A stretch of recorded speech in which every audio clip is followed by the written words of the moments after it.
Police stopped you in your car. They found 2 handguns. They put you in jail. Who did you call? My father. No, you called your daddy. You called your daddy and you said, come and get me out. I'm in jail now. Don't be a wise guy with me, because I eat people like you for breakfast. This is Judy Justice. Marvin Navas Sr. is suing his son, Marvin Navas Jr., for bail and attorney fees after his son was arrested. Court come to order. All rise. Have a seat, please. Hello, Judge. Case 3087, Navas versus Navas. Thank you. You're welcome. How old are you, Mr. Navas? 25. How long have you been living at home with your mother and father? All my life. Are you still living there? Not right now at the moment, no. Where are you living? With my grandma in Van Nuys. And you left because you had a disagreement with your father. A huge argument, yes, ma'am. Some time ago, you're going to tell me the date, police stopped you in your car, correct? Correct. On what date was that? About 2 years ago, Super Bowl Sunday, on February 14th. On Valentine's Day, I believe so, ma'am. 2022. 2022, yes. And you were stopped because, according to what I read, you were smoking, but you must have been smoking something other than cigarettes. Marijuana, ma'am. Yes, sir. Okay. In what state do you live? California. Was smoking marijuana in a car? You were the driver of the car, correct? Yes, ma'am. Wow. Is that illegal in the state of California? I believe so. I would say so, just like you can't have a bottle of vodka and drinking it while you're driving. And when the police stopped you for committing a crime, which endangered a lot of people because, you know, when you're not totally together, you're not supposed to be driving a car, they found 2 handguns. Correct. Who else was in the car? It's not funny. I happen to not think it's funny. I know that you think it's funny, but it's not funny. I mean, I got off scot-free, so I'm not thinking 10 years. How many other people were in the car? I believe 4 other people had a full car. You know how many other people were in the car. You were driving. I just said 4, ma'am. 4 others. Yeah, full car. And where were the guns found, sir? I don't know. I was not the police, so. No, but you were in the car. Don't be a wise guy with me, because I eat people like you for breakfast. I don't think you're either cute or accomplished. You're neither cute or accomplished. I know I'm At cute. age 25, I know you don't I'm live cute. on your own. You either live with your mother or your father. Then when they throw you out, you go and live with your grandmother. I neither think that you're cute or accomplished. Maybe young girls do. I'm an old lady. I fail to see your attractiveness, and I fail to see how any of this is funny. You ever see my smile, man? That's pretty attractive. It depends. Let me ask around. You find that attractive? No. Whitney, you're younger than I am, a little bit older than Sarah. You find that attractive? They want to keep their job. It's not only not attractive, but when your grandmother watches that, she's going to think you're a fool, along with a lot of other people. And it's going to be my joy, my absolute joy, to fill in the blanks. So you don't know where the 2 other guns were found, and everything got thrown out. So now you have no adult criminal record. Correct. Did you have a juvenile criminal record? Answer the question. Did you have a juvie record? Of course you did. You know everything. Wise guys like you always have a juvie record. So when they booked you, they put you in jail. Now, as a juvie, you had been taken into custody before, but I don't think that you had been put in an adult kind of situation, in an adult facility. So let me ask you a question. Did you call your girlfriend? Nope. Did you call your priest? Nope. Did you call your family physician? Nope. Yeah, I'll assume, for the record, Whitney, I'm going to assume that this accomplished 25-year-old who lives under the auspices of his parents or his grandma doesn't know how to say no, or no, ma'am, or no, Your Honor. He says no. I assume, sir, that you are not a graduate of any university. Nope. No. See. So you didn't call any of those people. They gave you a phone call. Who did you call? I called my dad, tell him to get me out. Just a second. You called your dad. I'm 24 years old, and I live with you. I was smoking in the car and they called me over and they're 2 guns and I'm in jail now. Yeah. What did you call your father for? To get me out. Why? It's his job to protect me, right? You have kids, What? ma'am? You have kids, ma'am? 5 and 13 grandchildren, 1 great-grandchild. And I want to tell you something. This is one of them. And the last person they would call, any of them, if they got pulled over smoking a joint and there were guns found, the very last person that they would call is me. That's the very last person they would call. And they actually consider me a pretty good mother and grandmother. But they know you're going to act like a fool, call somebody else. So you called your daddy. You called your daddy. No, you called your daddy. My father. You called your daddy and you said, "Come and get me out." And he did. And he got you out. He paid a bail bondsman, which is what this case is about. You think this was going to be easy? Not easy. You don't mind my doing that to him, do you? No, ma'am. Great. Are you his mother? Yes, ma'am. Is he your only son? He's my only son. He's your only son. I could tell. I could tell. It's nothing against you, but you can always tell when a little boy has been pampered by his mother and thinks that he's the cat's meow, even though he's unaccomplished. And he got you out, and he got you a lawyer. And that's what this case is about, Mr. Navas. Yes, ma'am. This is about the bail and the money that you spent on a lawyer. That he spent. Don't speak. That he If you speak, unless I speak to you, sir, I'm going to throw you out. Do you understand? Sorry. Or I'm going to tell Kevin to put you in your seat. Sorry, ma'am. Very good. So when I speak to you, like I did before, you can answer me. Now I'm speaking to your daddy.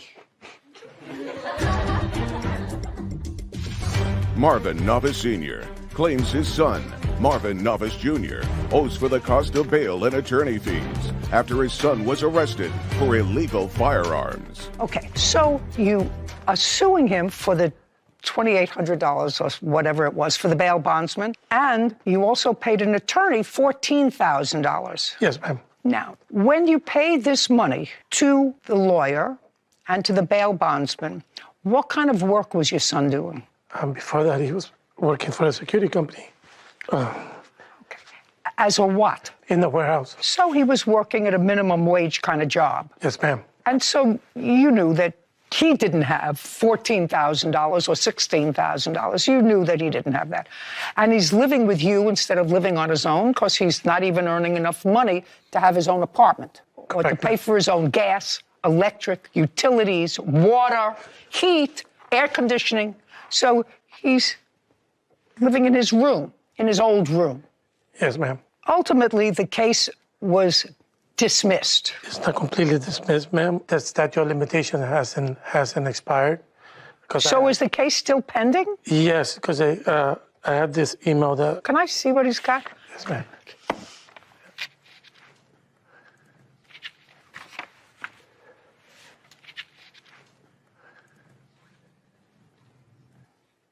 So the case has not been dismissed. No, ma'am. The DA just hasn't filed on it. Yes, ma'am. Oh, got it now. Okay, so I can't ask him anything else about these pending charges because right now his attorney's not here, and his attorney would not like for me to do that. Now, was your son still working in the warehouse when you had this incident with him that caused him to move out? No, not when he moved out, ma'am. No. Where was he working? He wasn't. He got laid off. When did he get laid off? I gotta say, probably like August. August of 2023? 2022. 22? Oh. That's 23, actually. 23, actually. Well, but this is interesting, sir. Sorry. Because you say in your complaint that the charges were fully dropped against him in March of 2023, but that's not so. That's what I assume, ma'am. Well, no, but it wasn't, not according to this letter. No, the reason I got that email from the lawyer, ma'am, is because I reached out to her to ask her about the bail bond exoneration letter, because my name was on the bail bond. And then that's when she sent that email stating that. Okay. So now I want you to tell me, sir, you see, the boy, The man. the boy, says that he never had an agreement with you Never did. to pay. He never had an agreement with you to pay you back. And that what you did because he's your son and you're his father. And the reason that you threw him out of the house was that you came home from work one day. What kind of work do you do? I'm in sales, ma'am. That you came home from work one day, he was not working, and he was, according to you, according to your papers, he was lying on the couch and smoking marijuana. Well, That's what you say here. what happened, ma'am, is it was on a weekend. I was drinking a beer, and he went out. He left, came back, and he smelled like marijuana in front of me. And I said, then that's when I asked him. I go, if you got money to buy marijuana, how come you're not making me whole on this? You made some payments on this because when he filed his income taxes on the years before, we will keep his returns to put towards what he owned. Just a second. Is what you're telling me that you had an agreement with him for when he got a refund on his taxes that he would give you that money? He was making payments before. He was making payments? Yes, ma'am. How much did he make in payments? He made a total of about $2,500. Can I see the document that you're looking at? Yes.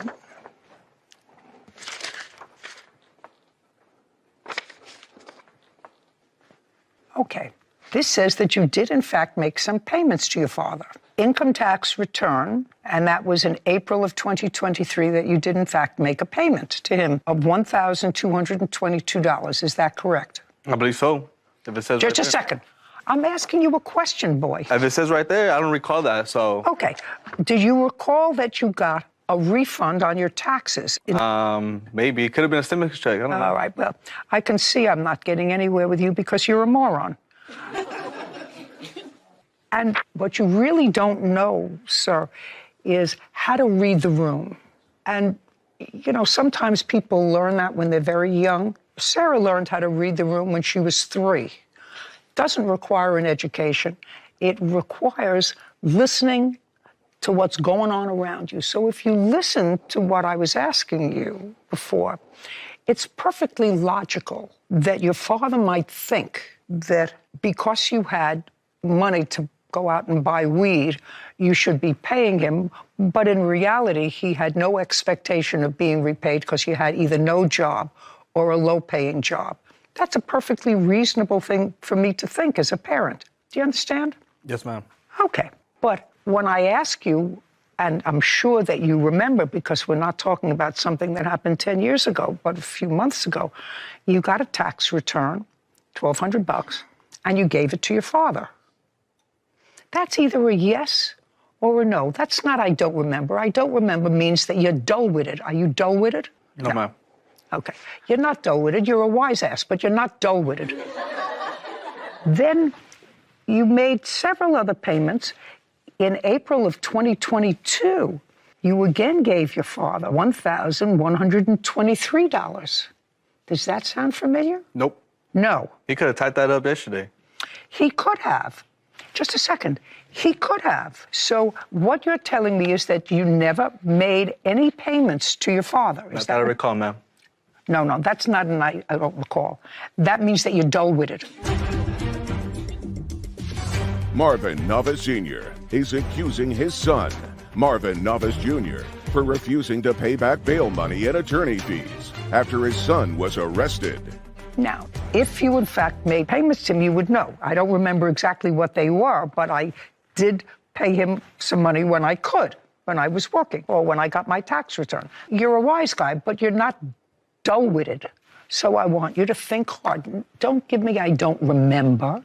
Did you or did you not give your father your income tax refund in 2022 and 2023? Yes. Perfect. That's all we need to know. Now I know that you're just a wise guy, but you're not dull-witted. Okay. So actually, the junior. Not a junior. You are his junior. Your last name is Navas? Navas. Navas. Well, he's the senior here today. You're the junior. If you say so, ma'am. Yes, I do say so. And I have to tell you, sir, that but for the fact that your son has acknowledged that he turned over to you his income tax returns as partial payment for this lawyer, I would actually dismiss your case. I'm telling you, I would dismiss your case. Because you actually did what a parent is supposed to do when their ne'er-do-well kid acts like a moron, smokes dope in a car with 4 other morons, 2 of whom have guns, you know. But you don't want him to go to prison, and you've probably gone to pick him up at police stations before. Yes, ma'am. When he was young. Now he's getting older. The only thing that I can suggest to you is, despite the fact that your wife adores him, you know, he's her baby, you have to let him stand on his own because he's a wise guy. And somebody's going to hurt him one day. And that's Somebody's going to hurt him one day. Ooh. that's Yeah, That's my that kind biggest of fear. wise guy always gets himself into trouble. Always. But for these 2 payments, I would have dismissed your case. However, he did make 2 payments, which he acknowledges, so the debt is real. He acknowledges that it was a debt by making 2 payments. Do you have the bill from the lawyer? Yes, ma'am. I'd like to see it.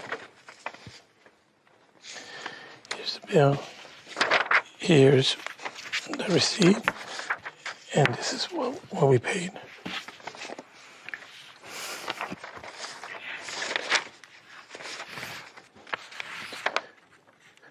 May I see the bill for the bail bondsman? Yes, ma'am. Here's the bill, mom bill. And then this is the email that will correspond with the stuff for the lawyer. I got you an email that. Okay.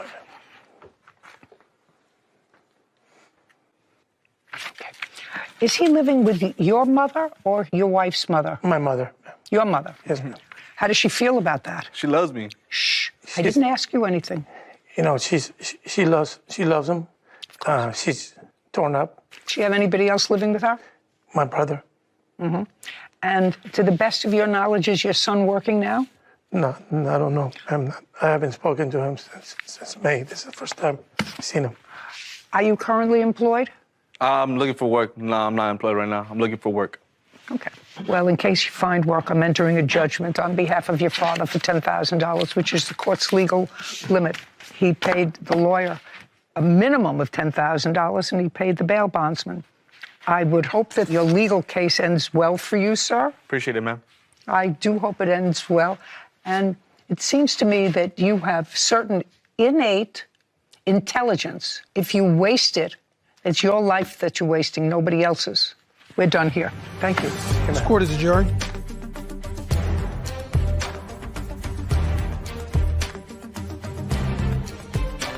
I don't think it was fair. You know, my dad spent his own money.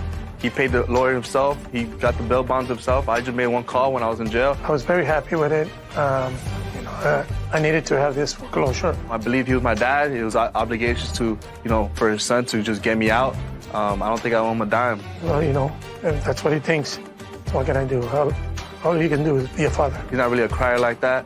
So for him just to fake cry in front of the judge, I think it's ridiculous. I just didn't want him to go and be in a situation that it'll be worse for him. To be honest, I won't speak to him for a very long time. If we reconcile, we reconcile, but my focus is just my 3 girls, my mom, my 2 little sisters. And hopefully our relationship can move on and get better. I'm cute, but not going to jail, man. It's just tough love, and I just got to learn that, you know, deal with it as they come and be prepared. You know, sometimes I take for granted the legalese and the elements that are in the background of my mind when we listen to litigants out here. Because I know for you and for me, as soon as we heard that he made just 1 payment, that's acknowledgement of the debt. And therefore, he knew it wasn't just his dad being the best dad in the world, getting him out of jail, but a loan and an acknowledgement of a debt if he paid 1 payment. He didn't know that. He thought that it was going to be great for him that he paid. I paid him. I gave him the money. The rest of it was just him being a good dad. You know, so he didn't know which way to go. He didn't know which way was up or down. He didn't know what was good for him, bad for him. But You know, what I found interesting about that young man is he clearly intelligent. sure. And he spoke too much out of turn, but he was clearly articulate. You know, life is a journey. It has a beginning, a middle, and unfortunately for everybody, it has an end. In between is your journey.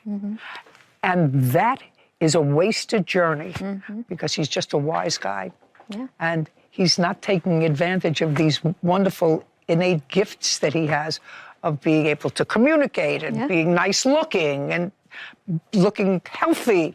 Just a waste. Yeah. And it's really too bad because the journey is finite. What you do with it is yours. Case number 3035, Zackerson versus Farber.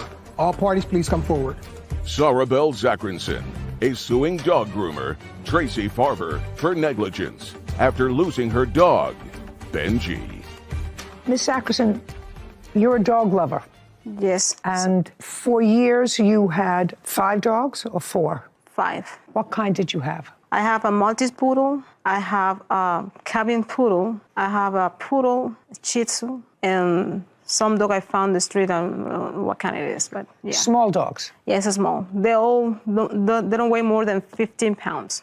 And for a very long time, Miss Farber has groomed your dogs. That's correct, just under. How many years has she groomed your dog? I can't exact the time, but it's gonna be almost 10 years. And you usually bring the dogs to her how often? I never bring my dog to her house, always to the shop. She used to have a business shop they call TLC Grooming, and that's where I bring my dogs over. When did that change? December the 1st, I texted her, say, I'm gonna bring my dogs tomorrow, 6 of my babies, to the shop. And then she said, oh, I was about to text you, I'm gonna close the shop for good. And I said, oh, wow, what happened? She said, well, I had to take care of my husband. He's kind of sick with her heart failure stuff.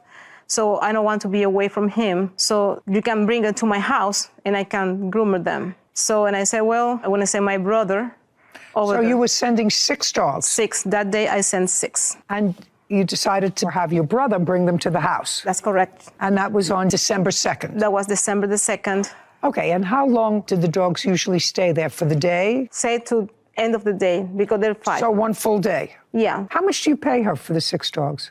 Depend what you do, because some of them go every week, some of them once a month, some of them twice a month. How much did you charge for each dog? If you go once a month, 50. If you go twice, 25. I see. Depends. So there's less work Yeah. if you maintain the grooming. That's correct. Got it. So on December 2nd, who brought the dogs to her house? My brother. Is that this That's man correct. here? Okay. Could you step up, please, and tell me your name? My name is Bishop Bean, and my sister's brother. You brought the 6 dogs to the defendant's home? Yes, ma'am. Tell me how you brought them into her house. I brought them up to her and just gave it to her by the sliding door, How?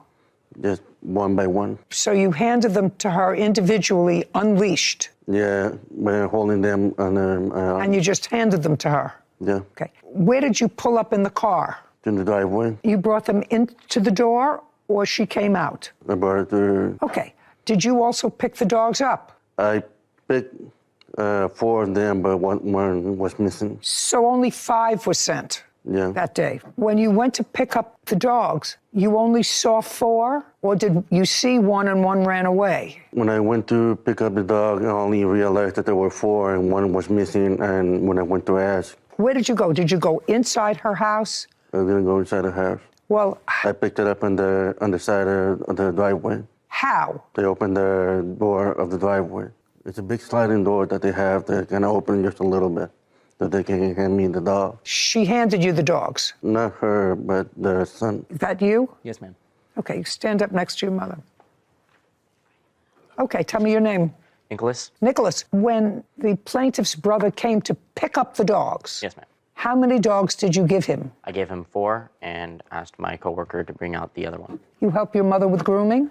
Not with grooming, but in the mornings I go to a park, pick up dogs that we had scheduled, and then bring them back. Later in the evening, I take them back to the park. Okay, so you asked a coworker to go get the 5th dog, which was where? In a cage?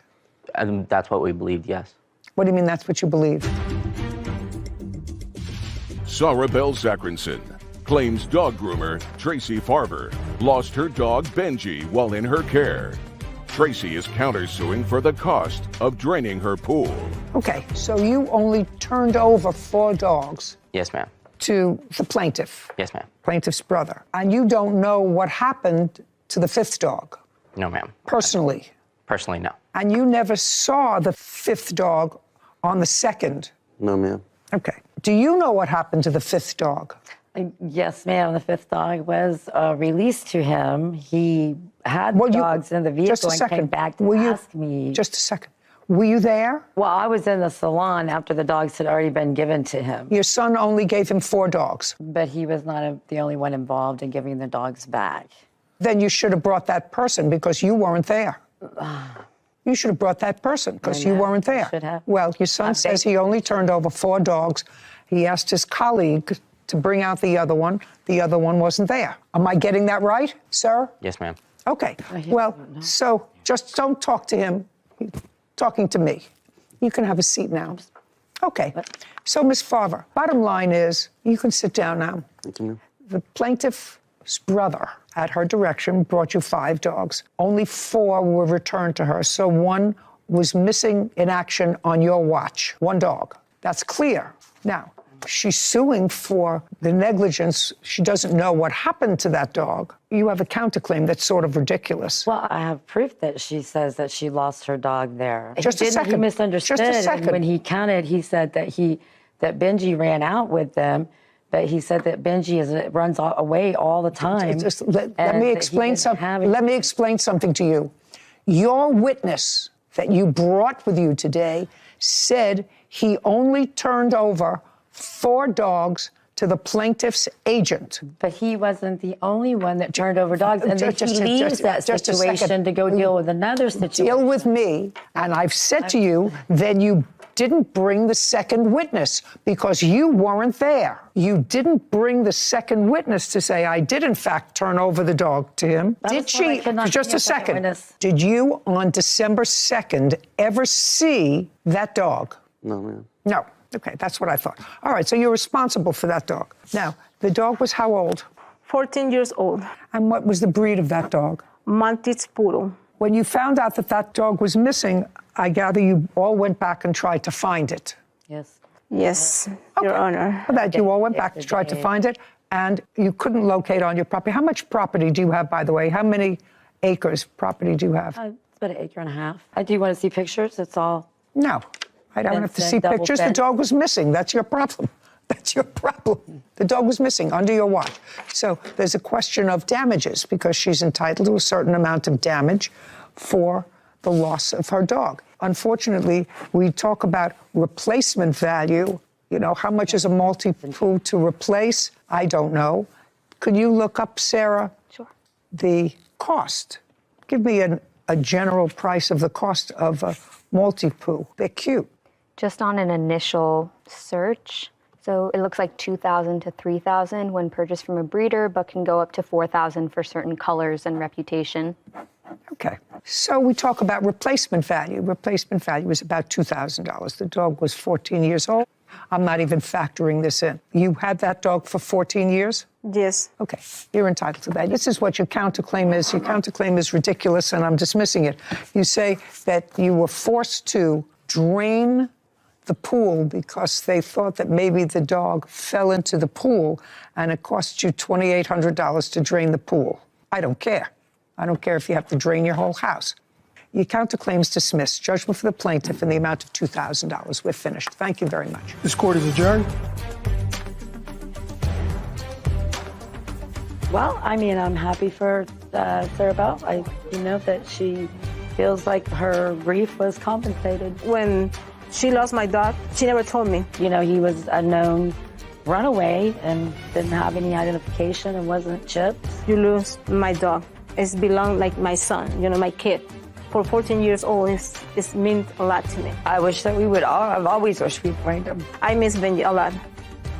So I have a little issue with the concept, legally overarching, of the replacement value of things, dogs, even loved ones sometimes in wrongful death suits, because it doesn't get to the heart of what you actually lost. So yes, on a brief Google search, I could find a multi-poo puppy for, say, $2,500, but does that really make up for the 14 years that the plaintiff had with her original dog that the defendant lost in her care? I felt inclined, like I wanted to give her more for that pain and suffering of loss, but that's not what the law gives us as a remedy. First, she didn't sue for that, but as a dog lover, I can tell you how excruciatingly painful it would be for me to bring Joey to a groomer and come back and they say, I'm sorry, we don't have her. I remember taking a dog many years ago to a groomer, and when I brought her back, she had a cut underneath on her belly. I wanted to go and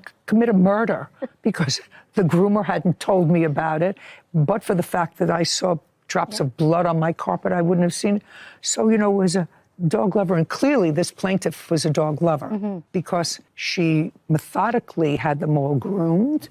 She was talking about twice a month on occasion. Twice a month, sometimes once a week. She clearly loved her animals and was careful with them. If she had this dog for 14 years, that's a pretty full lifespan for a dog. But very traumatic. You know, you bring 5 babies in and you only get 4 back. I'm sure it wasn't purposeful on the defendant's part because she had been a great groomer and the plaintiff liked her. But she's responsible for the replacement. I agree. Okay, so you took the car to go and get some weed for the 2 of you. Correct. As I'm pulling off out of the complex, a shootout broke out. So you put your head down and crashed the car? Yes. Did you report the car stolen? Because he took it without my permission. That doesn't make sense to me. If it doesn't make sense, it's not true. This is Judy Justice. Tanaya Fox is suing her ex-boyfriend, Keontae Williams, for destroying her car after being involved in a shootout. Court come to order. All rise. Have a seat, please. Hello, Judge. Case 3019, Fox versus Williams. Thank you. You're welcome. All right, Miss Fox, this used to be your boyfriend. Yes. From when to when was he your boyfriend? We started dating in 9th grade, beginning of our freshman year, till we stopped talking right after this accident happened, so about January. Okay, can we have dates, please? January in 2023, we stopped talking. How old are you now? 18. How old were you when you started dating him? 14. Okay. Did you ever live together? At your house, at his house? Did you ever live together? Not technically, but... Not technically. I'm dealing with reality. In reality, did you ever live together? No. Did he ever stay at your house? Did you ever stay at his house? No. But we was together all the time, a lot. What does that mean? Like, we didn't live together, but we was always with each other. Where? At his house. Better. Were you together at his house while you were still in high school? Yes. Is that your mother? Yes. Did you have your mother's permission to stay at his house? Is that right? Yes. Great. How old were you when you started staying at his house? 17. So you were there for a little while before this incident occurred. Now, you had a car. What kind of car? Malibu. What year? 2016. When did you purchase it? I don't remember the exact date, but the month was in January. Before the accident happened, I only had it for 2 weeks. Was there a note on the car? Yes. Do you have insurance on this car? You had to have insurance on the car? Yes. Full coverage? Yes. This is what you're claiming. You're claiming that you were at his house and he asked to borrow your car. You said no. Yeah, I don't believe that. I don't believe that you said no. So let's move on from there because it's not particularly relevant, but the car was involved in an incident. And you want him to be responsible because you say it was his fault that this incident occurred. He said it's not his fault at all. He borrowed the car. He didn't borrow the car to go and buy or negotiate for drugs at all, but he was just driving somewhere and he got in the crossfire of a shootout and the car was bullet-ridden and destroyed. Correct. Now, you're at your house. And this is in January or February? January. January what? 21st. What time? Uncross your arms. What time did you take the car? Around 8, 9 o'clock. At night? Yes. Before you took the car, where were you? Were you in the kitchen, the bedroom? What room were you in? In the bedroom. What was she doing? In the bedroom with me. Doing what? Laying down, watching TV. Had you had dinner? At your mother's house? This is your mother, right? Yes, ma'am. Had you had dinner at your mother's house? No. Where had you had dinner? It's between 8 and 9 o'clock. Everybody's eaten. Even, well, old people eat at 4:30 in the afternoon, but even people your age have finished with dinner by 8, 9 o'clock. Where did you have dinner? In the house. I don't eat much, so I don't know. Well, you have to eat. You had nothing to eat? No. Nothing. Okay. So now I want you to tell me what inspired you to go out at between 8 and 9 o'clock. Don't look down. Right here. I went out to buy weed for us to smoke. Okay. Is that where you told her you were going? Yes. She say okay? Yes. Yeah, that sounds right. Where'd you get the money from? Myself. From where? Working. Okay, so you took the car to go and get some weed for the two of you. Is purchasing marijuana legal where you live? No, ma'am. So you have to go to not a dispensary or something where it's legal. You have to go and buy it on the street? Correct. How much money were you going to spend on marijuana? Like $60. What? 60. So tell me what happened. So now you're going to find somebody on the street. Did you make arrangements with them before you went? Yeah. Did you call somebody and say, I'll meet you, you know, on... Yeah, I called somebody and I went to go meet up with them. And you got into the car. I got into the car. As I'm going to get the weed, I got it. So you picked it up? Yes. And you gave the seller the $60? Mm-hmm. Uh-huh, not an answer. Yes, ma'am. And then what happened? As I'm pulling off out of the complex, a shootout broke out. And what complex? It's a complex behind the YMCA. Go ahead. And I put my head down once I heard the bullets hit the car, and I was driving straight. I hit the curb. The car stopped. It didn't move. Did you give the guy the money? Yes. So it wasn't the guy that you bought from. It was somebody else? You don't know. So you put your head down and crashed the car? Yes. What did you crash into? The sidewalk. Okay, you have pictures of the car? Car was impounded, I assume. I do. I'd like to see it.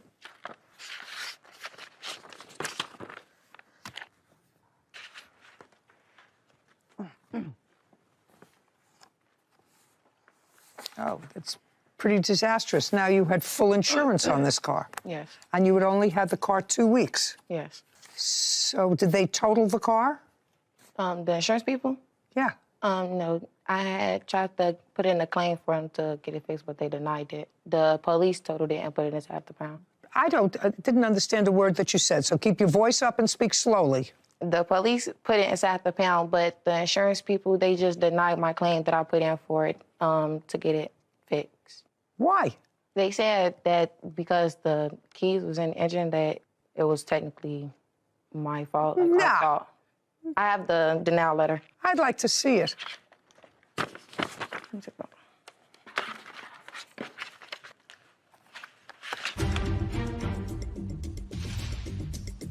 Tanaya Fox claims her ex-boyfriend, Keontae Williams, took her car without permission and destroyed it.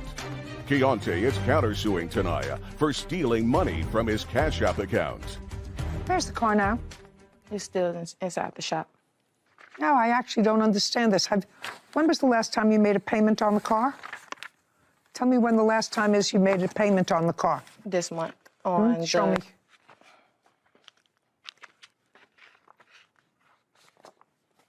Did you report the car stolen? Yes. I have a police report. I'd like to see it. I actually think it's with those papers. Oh, here it is. Just a second.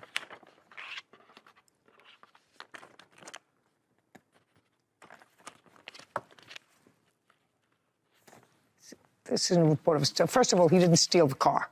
He took the car with your permission. There's no question in my mind that living together, he went out to get you some weed with your permission. It was 8, 9 o'clock at night.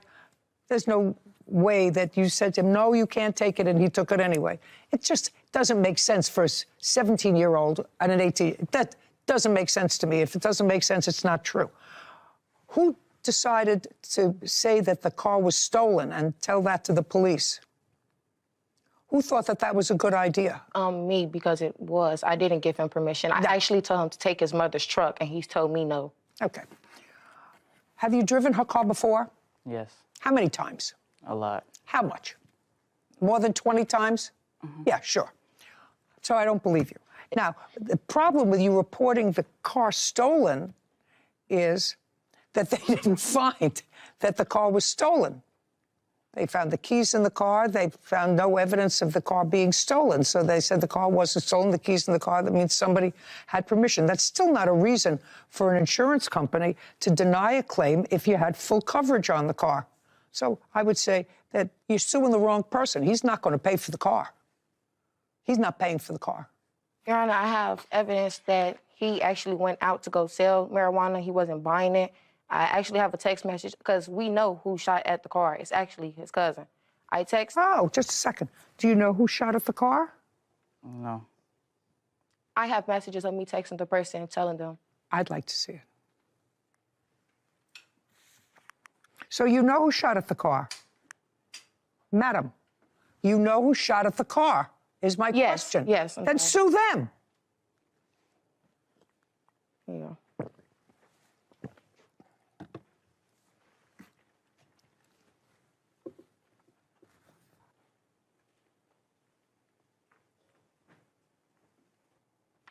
Okay. And I also have messages of me telling him how much my car is to get repaired, and he's telling me that he's only going to give me what I put down on my car. Let me explain something to you. I'm not giving anything against him. If you know who caused this accident, who shot your car, which is what you say, so you have to sue him. I'm suing him because he took it without my permission. I don't believe, and I'm telling you that I don't believe that. I'm telling you that I don't believe that. So I'm telling you to sue the person who caused the accident. That's what you have to do, not him. I don't believe he didn't have permission. There's no question if you lived at his mother's house with him, he's driven your Chevy Malibu dozens and dozens of times. And So I don't believe that he didn't have permission. He took it out permission more than one time in life.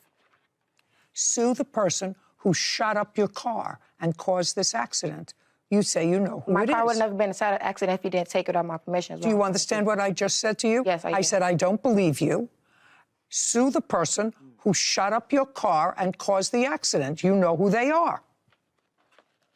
File a police report against them. How's that? Is the person who shot up a car a regular selling drugs? Not that I know of. That person was there the night that you were there allegedly purchasing drugs? Yes, ma'am. Yes. Is that the person who shot at your car? I don't know who shot at the car, ma'am. She knows. Did he tell you who shot at his car? Yes. See, I believe that. No. You know who shot at the car? No, ma'am. Do you know what cousin she's talking about? Absolutely not. First name? You know that person? You know that person? No, ma'am. I'm sorry, Your Honor.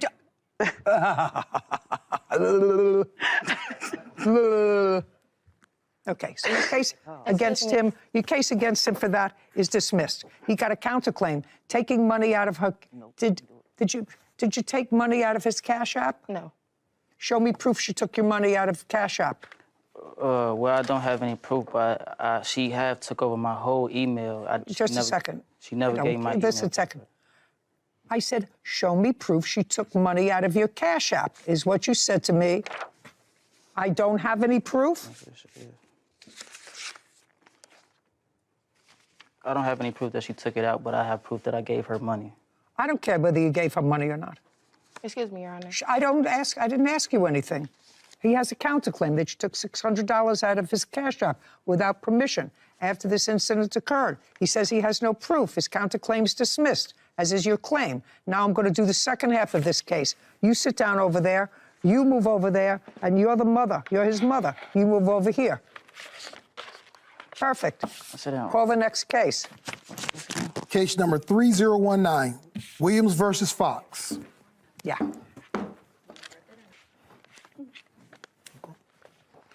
Did you swear, Miss Williams? Kevin? Raise your right hand, please. You swear to tell the truth in these matters today? Yes. Yes. Thank you. Okay. Delilah Williams is suing her son's ex-girlfriend, Tanaya Fox, for vandalizing her truck. Miss Williams, you are the mother of the defendant in the last case, and Yes, it is ma'am. your claim that the defendant vandalized your 20-year-old truck. Yes. First, tell me when you purchased this truck. I purchased this truck in June of 2020. I had it about 3 years. Who did you purchase it from? I actually purchased it from my uncle. At the time of purchase, you had to register the car? Yes, ma'am. How many miles on the car when you registered it? 125,000. That was 3 years ago? Yes. And how much did you pay your uncle for the car? I gave him $5,000 for the car, the pickup.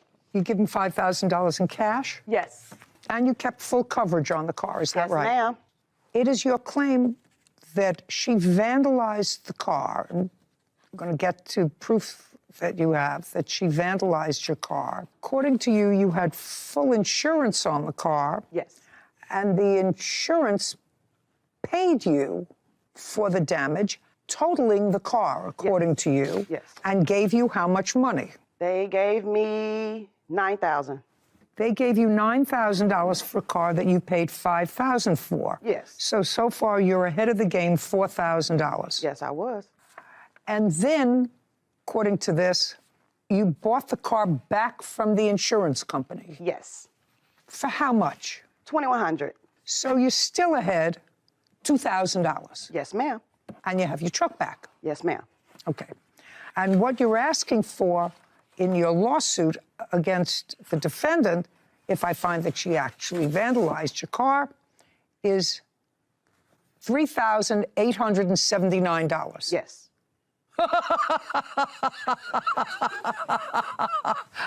Are you out of your mind? Are you really? Seriously? Are you out of your mind? How you is that been out of my mind? Yeah. I just given you the numbers, so you must be out of your mind, or you think that I am. Okay, so let's just for giggles. Why don't you show me what proof that you have, proof that the defendant vandalized your car? Well. Not well. This isn't a well. Show me what proof you didn't see it. You didn't see it. I did not see it. Right. But I know she did it. I don't care what you know. I don't care what you know. I said proof. This is a proof case. Show me proof that it's your case. Show me proof that the defendant vandalized your car. I do not have proof, Your Honor. Well, then you have no case. Goodbye. Thank you very much. This court is adjourned. All right. I'm happy with that. This one. I came home from my birthday photo shoot, and he asked me to use the car to go sell marijuana, and I told him no, to take his mother's truck. No, but she gave me her keys. I went to go do that. But he said that the car didn't have no gas, but I still told him no to lay down. And when I dozed off and went to sleep, I woke up and he was gone. You hit a gunfire, you hit the bullets hitting the car, and you just hope for the better. Because he was my boyfriend, he didn't necessarily, like, I wouldn't want to put him in jail. Like, I knew he was gonna answer the phone for me. But it's just like, it's the principle of, if I told you no, don't take it. Like, it wasn't that deep to call the police, especially because he's someone that I love and care for. I'm not gonna put him in jail. My child could have lost his life. We here for some money, but he could have been dead right now. We're not together. Oh, it's over and it's gonna stay over. I was in Chicago, Illinois, and I was with two other friends. And around the time that she said that, she called my mom, said it happened, I was gone from Indiana for the day before that happened and the day that it happened. Yeah, sure she was. That's what they all say.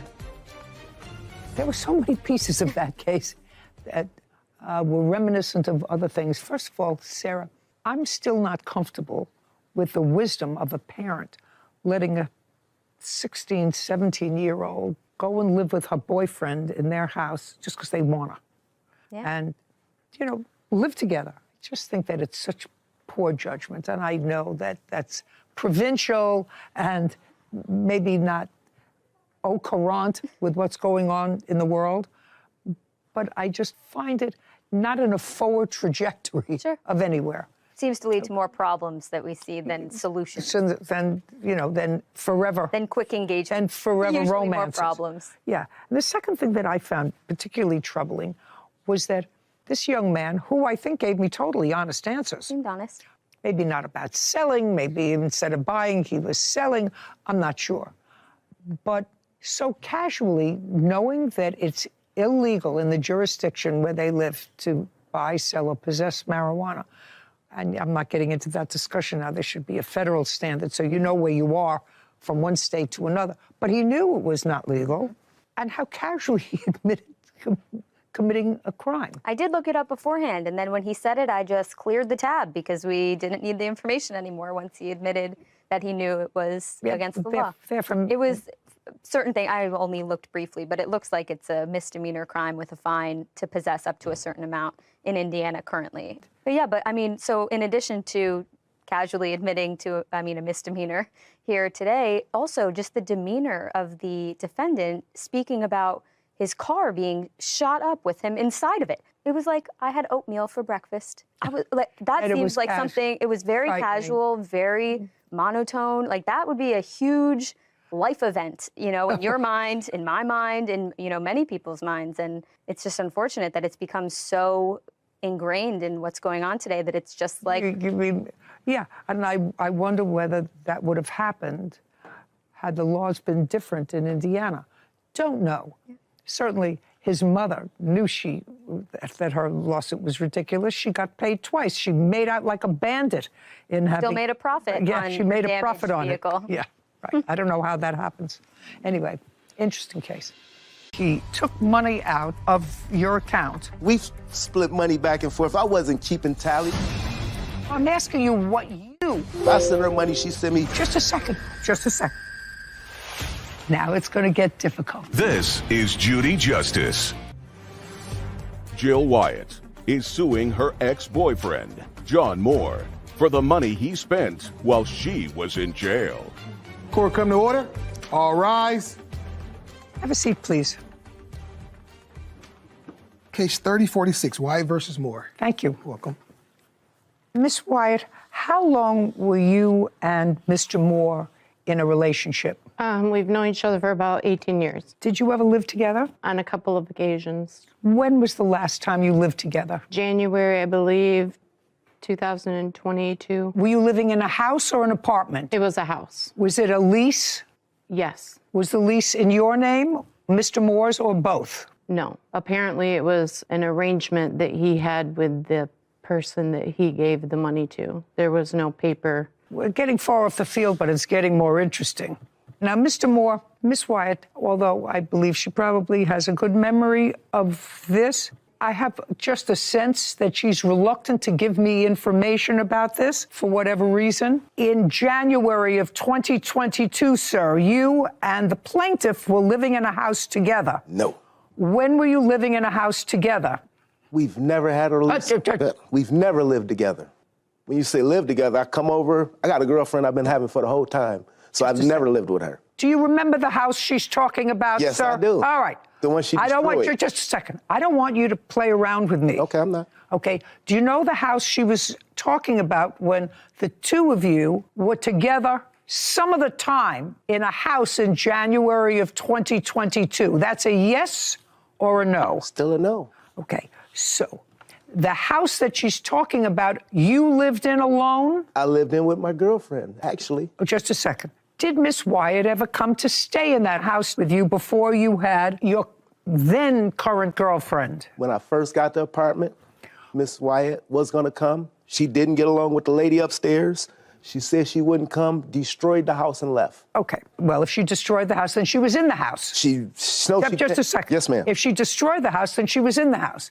And if she didn't get along with the lady upstairs, she wouldn't know that unless she actually lived there because she's not telepathic. Okay. So she was, in fact, there. I'm listening to what you're saying. I'm trying to understand what you're saying, man. What I'm saying is not difficult. She did, in fact, stay there with you for a while after you got this house. Okay. Not okay. No, I'm seeing where you're trying to go with that. I'm trying to see what you're establishing. Yes, she did stay there. I'm agreeing with you. That was me saying yes, ma'am. No. Taken a long time, but we're there. Okay. And then at some point, Miss Wyatt, you left there and you went into your own apartment? Yes.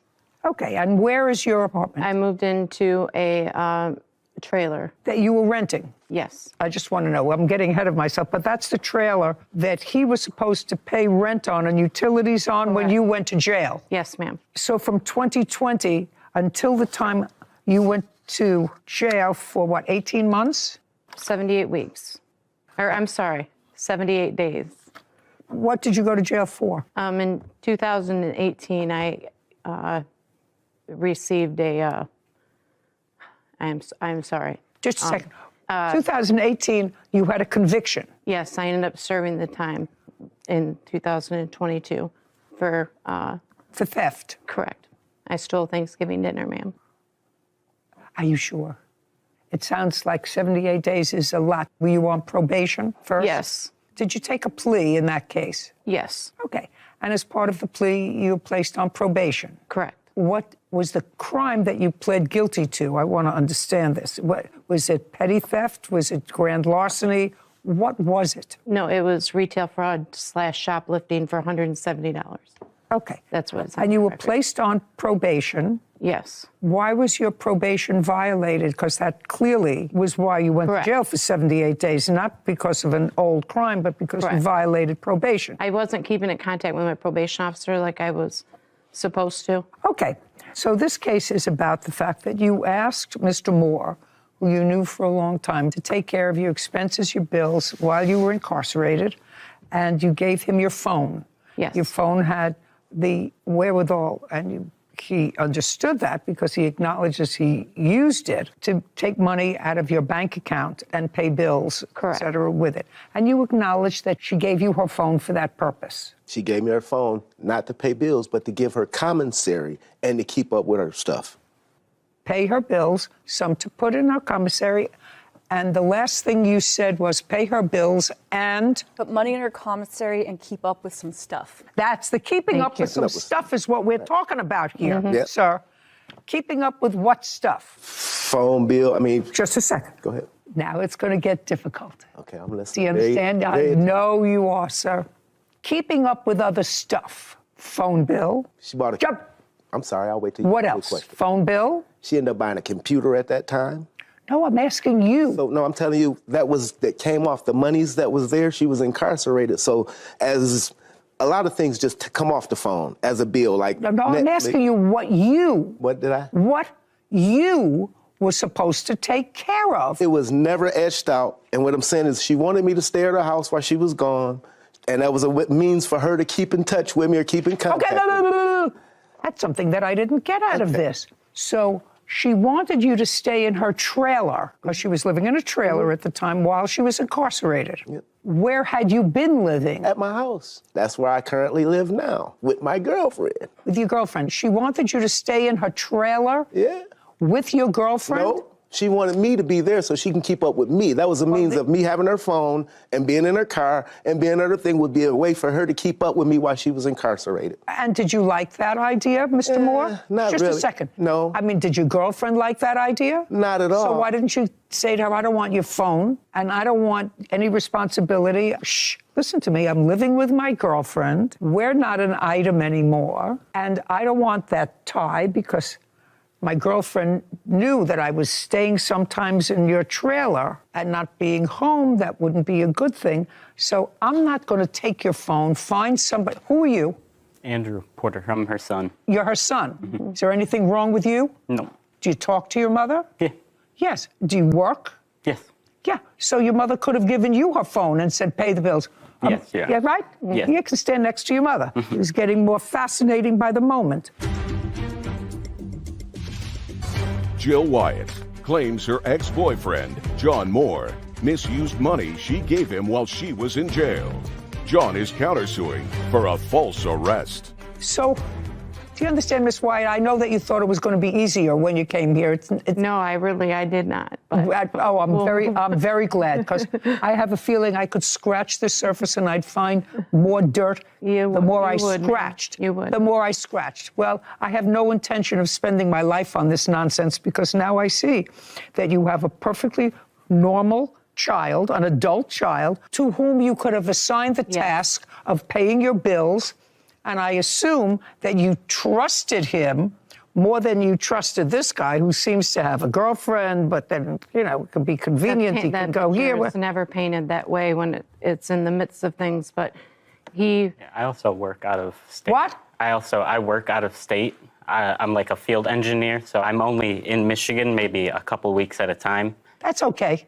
I mean, Paying your bills doesn't mean that you have to be in Michigan. You can pay your bills, and you could have done all of those things, except anyway, this is your case.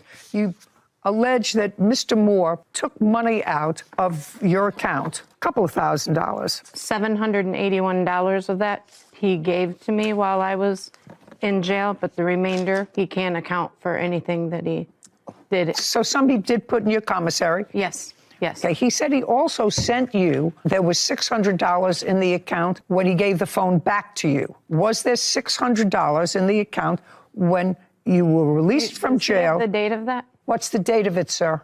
She asked the question, but the answer did I give it to her? I don't have it. I didn't know I was going to come to court, so I didn't. But if I look at my phone, I'm quite sure because all our transactions were via Cash App. What do you mean you didn't know you were coming to court? Where did you think you were coming today? When we were in this situation, never did I think we would be sued. So I wasn't keeping tally. But now you know you're coming to court, so it would seem to me if there's an allegation in your answer that I returned the phone to her, there was still $600 in the account, at least I would have that document. Give me a second, I can get right I to can it. give you a second.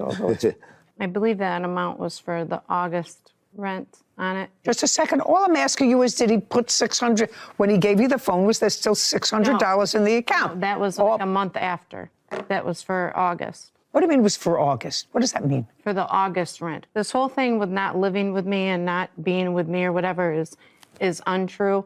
When I got out of jail, we were supposed to be working together, living together. This was no anything like he's describing with having somebody else or anything like that. I would like to see, Mr. Moore, when you gave her back the phone, that there was $600 on the phone. It's her phone. I'm not Just sure. Just a second. I'm saying I don't have evidence of her phone. Okay, now. But I gave, if you asked her, she'll tell you I gave her $600. You say that the money that you used, and you acknowledge that you used some of the money, was because you drove her car for a half a block. Nope, it was more than a half a block. Well, just a second, let me see. It says that. Just a second. I drove her car 1 block to my job. So it wasn't a half a block. Just a second. I drove her car 1 block. I apologize, it wasn't half a block. Put your hand down. To my job when she was in jail, and the alternator went out, and it was impounded. Now explain that to me. You drove her car, you had your own. For some reason, you drove hers. Why don't you give me a 1 sentence as to why you drove hers? 1 sentence. 1 sentence. On my truck, I had my equipment, my lawn equipment, and I was just going 1 block away, so I didn't want to have to turn it around. And the car was impounded at my job, 1 block away from my house. Why was it impounded? Because it stopped on it. The alternator stopped. Just a second. Cars aren't impounded because an alternator stopped. The alternator stopped in the middle of the street. I couldn't move it. They had to tow it because it was in the driveway. They towed the car because the alternator stopped. What you said? Well, that's your fault, sir. It's my fault her alternator went out? Yes, sir. It's your fault that the car was impounded. I'm listening. No, I'm really trying to understand. I want you to listen. Yes, it's your fault. And I don't know what other nonsense there is here, but if Sarah was driving her car and it stopped running because the alternator went out, I'm going to take a guess and I'm going to say, Sarah, what would you do if your car stopped running in a driveway, blocking the driveway? What would you do? Call AAA. Call AAA. Call a tow truck. And you would call a tow truck and ask the tow truck to take it to a auto repair shop. To an auto repair shop. Your first clue would not be just to leave the truck there and say, send it to impound. No, it happened. Just a second. Mr. Moore, please try not to test yourself on the dumb scale. Nobody who's responsible because a car breaks down leaves it in the middle of the road to be impounded. That doesn't make sense. It's illogical. Second thing I'm concerned about is when your car is impounded, in order to get it out of impound, which you say that you did, you have to show proof of title. Yes. Yes. Now, how did you get proof of title? Because I had the title. Just a second. I hear the wheels. I hear you have the title because I had access to her house. Well, the title is in her name. Right. They wouldn't give you the car. You're not her. I mean, I would look at you and I'd say, not even close.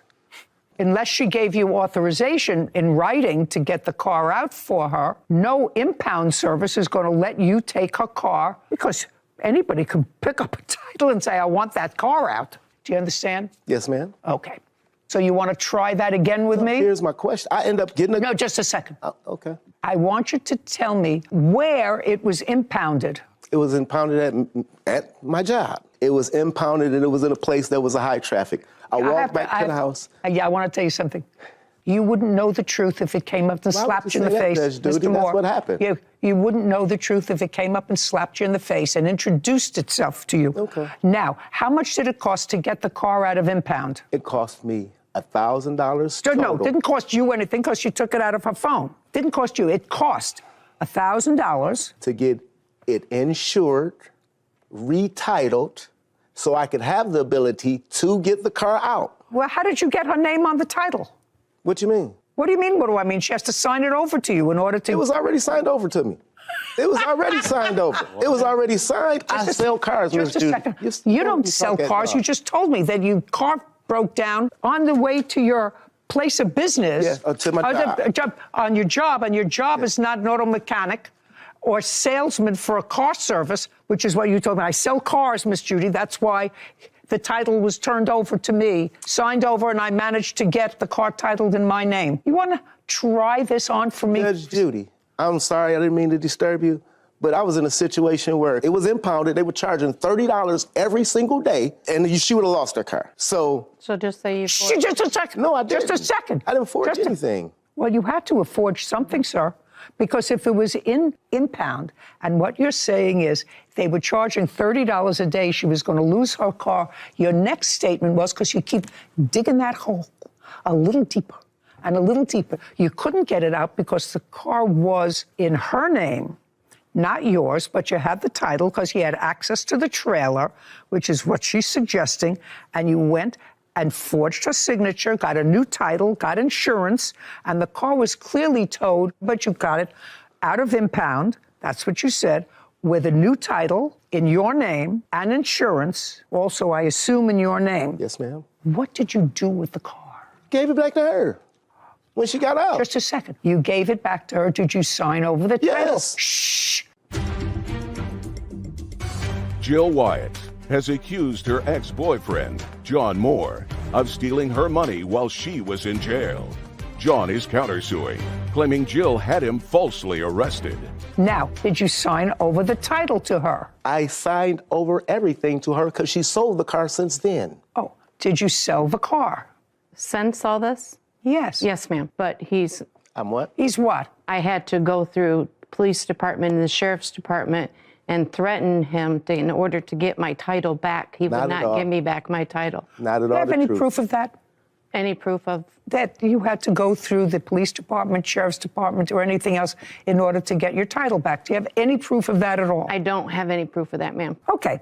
So it was $1,000 for impound that he took out of your account. Correct. That's $1,000. No. And okay. Did you take out $1,000 from her account to get it out of impound? Well, you just said... Show me that you paid $1,000 to get it out of impound. I can't show it to you because all the paperwork was in the car. Did you pay impound by credit card or paid cash? It by cash. Cash. Then you would have taken cash out I had a job, Judge Judy. I made you're so full of baloney, sir. I did have a job, Judge Judy. You're so full of baloney. Okay, $1,000. Okay. Next, you say in your answer, Mr. Moore, that you paid for it. You paid for it out of her money. You say in your answer you paid for it out of her money. Judy, that's kind of going back and forth. Listen. We've split money back and forth. If I give you a copy of our Cash App, it's the exact same money back and forth over the last couple of years. I sent her money, she sent me. Just a second. Why would she do that, sir, if you have a girlfriend? I'm monogamously challenged. Listen. Why would you do that back and forth if what you said to me earlier was, I don't know what she's talking about. I live with my girlfriend in the same place as I'm living now. Now let's move on to, so far I have $1,000. And I really, Miss Wyatt, don't understand anything else. And I'm not spending any more time with your case. That's the person who should have been taking care of your business, not this nonsense. Yes. Not this nonsense, because I'm not exactly sure whether I'm getting the whole story from this side either. All right, now you have a counterclaim. Your counterclaim is for $2,000 for having you falsely arrested. Yes, ma'am. Let us move on with falsely arrested. After she gets out of jail, according to what I read, the two of you are kaput. No. Well, okay, here we go. We're going to go back to your answer and your counterclaim, sir. I'm going to read you what I said. On February 13th, I went out to a few bars to have a good time. Jill was at a different bar, but came and met me where I was at. Upon arrival, you're not paying attention. Yes, I am listening to you. On arrival, Jill started to pressure me to leave with her. I reminded her that we were no longer an item, and I didn't want to leave. She was making a scene, so we went outside to finish our conversation. That's your counterclaim. Now, pick it up from there. That's what you wrote. Try to remember. I wasn't going anywhere. Okay. And then she told me, I'll show you. But you told me this thing's, Judge Judy, if it's not accurate, would you want me to let you go ahead? Because I didn't write that. I signed it to them. They told me I'd be able to explain this to you as we're doing this here. I stopped and said, hell no, that didn't happen. No, we didn't fight. It wasn't one block. They said, you'll get a chance to explain that to the judge. Yeah, well, you shouldn't listen to anybody else, sir, when you sign a document that says, Flash Moore, being duly sworn, deposes and says that this is accurate. We didn't live together. We still Would you mind telling me what happened in the bar on February 13th? She told me she was going to get me locked up for domestic violence because I had assaulted her. I had not assaulted her. I told her whatever, and I walked back into the bar, sat down, the police pulled up, and they said, sir, would you come step outside? Excuse me. They said, would you come step outside? I stepped outside. They said, put your hands behind your back. We're locking you up for domestic violence. May I please have a copy of your complaint? I can give you all this, what I have from... Don't give me all of that you have. So you saying the complaint, I was arrested on the spot. There was a disposition in that case. Yes, they dismissed it. Okay. This is all complaint to the disposition.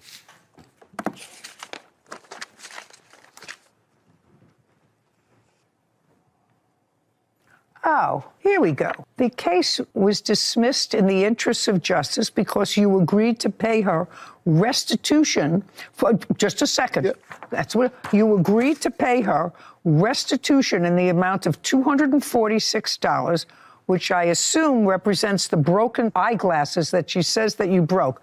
This says receipt of restitution monies. Same case. I, John Moore, state that I have delivered a check in the amount of $246 to the Calhoun County Prosecutor's Office. It is my understanding that this check represents the amount of restitution that is owed to the victim, according to the agreement entered into by the defendant. So you paid restitution. Excuse me. Judge,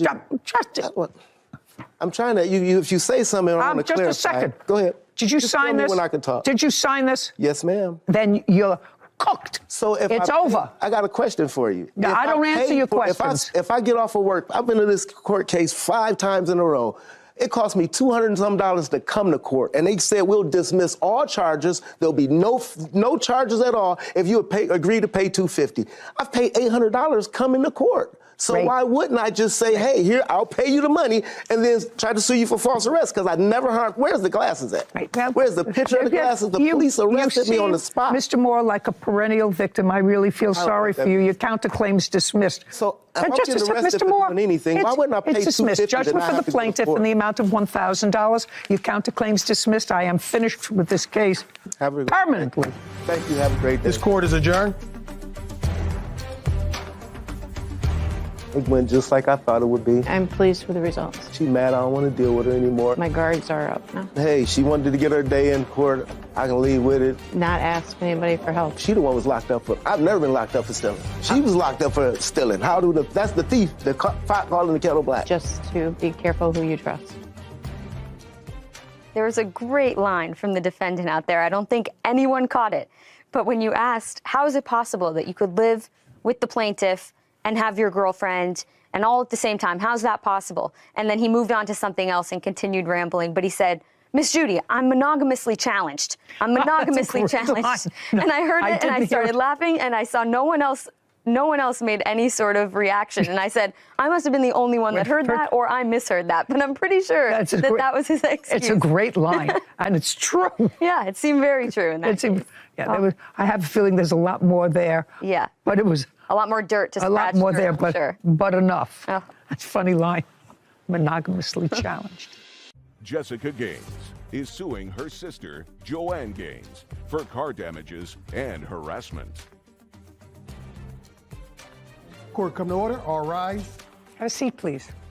Hello, Judge. Case number 2003, Gaines versus Gaines. Thank you, Kevin. You're welcome. Miss Gaines, you and the defendant are half-sisters. You share the same father. Yes. Have you always had a relationship with your father? Yes. And you, Miss Gaines? Yes. There came a time when you were living with your dad. Yes. From when to when were you living with your dad? From October 2018 to December 2021. And who was living at the same residence? It was me, my dad, and a roommate, my dad's roommate. No children? Yes, my children stayed there as well. I do apologize. Well, that's important. Sorry. How many children? I have 4 daughters. How old are they? 11, 10, 4, and 5. Were you working? Yes. From 18 to 21? I stopped working in November 2019, and I started back working October 21. What kind of work do you do? I work for United Healthcare. I'm a customer service rep for Optum. Just so that I get a sense, because this is a family issue, you clearly had a life before you moved to your father's house in 2018. Could you tell me why you moved into your father's house in 2018? Because where I was living, the house was smaller, and my dad felt like he wanted me and my children to be in a safer environment. So you had an ongoing, constant relationship with him?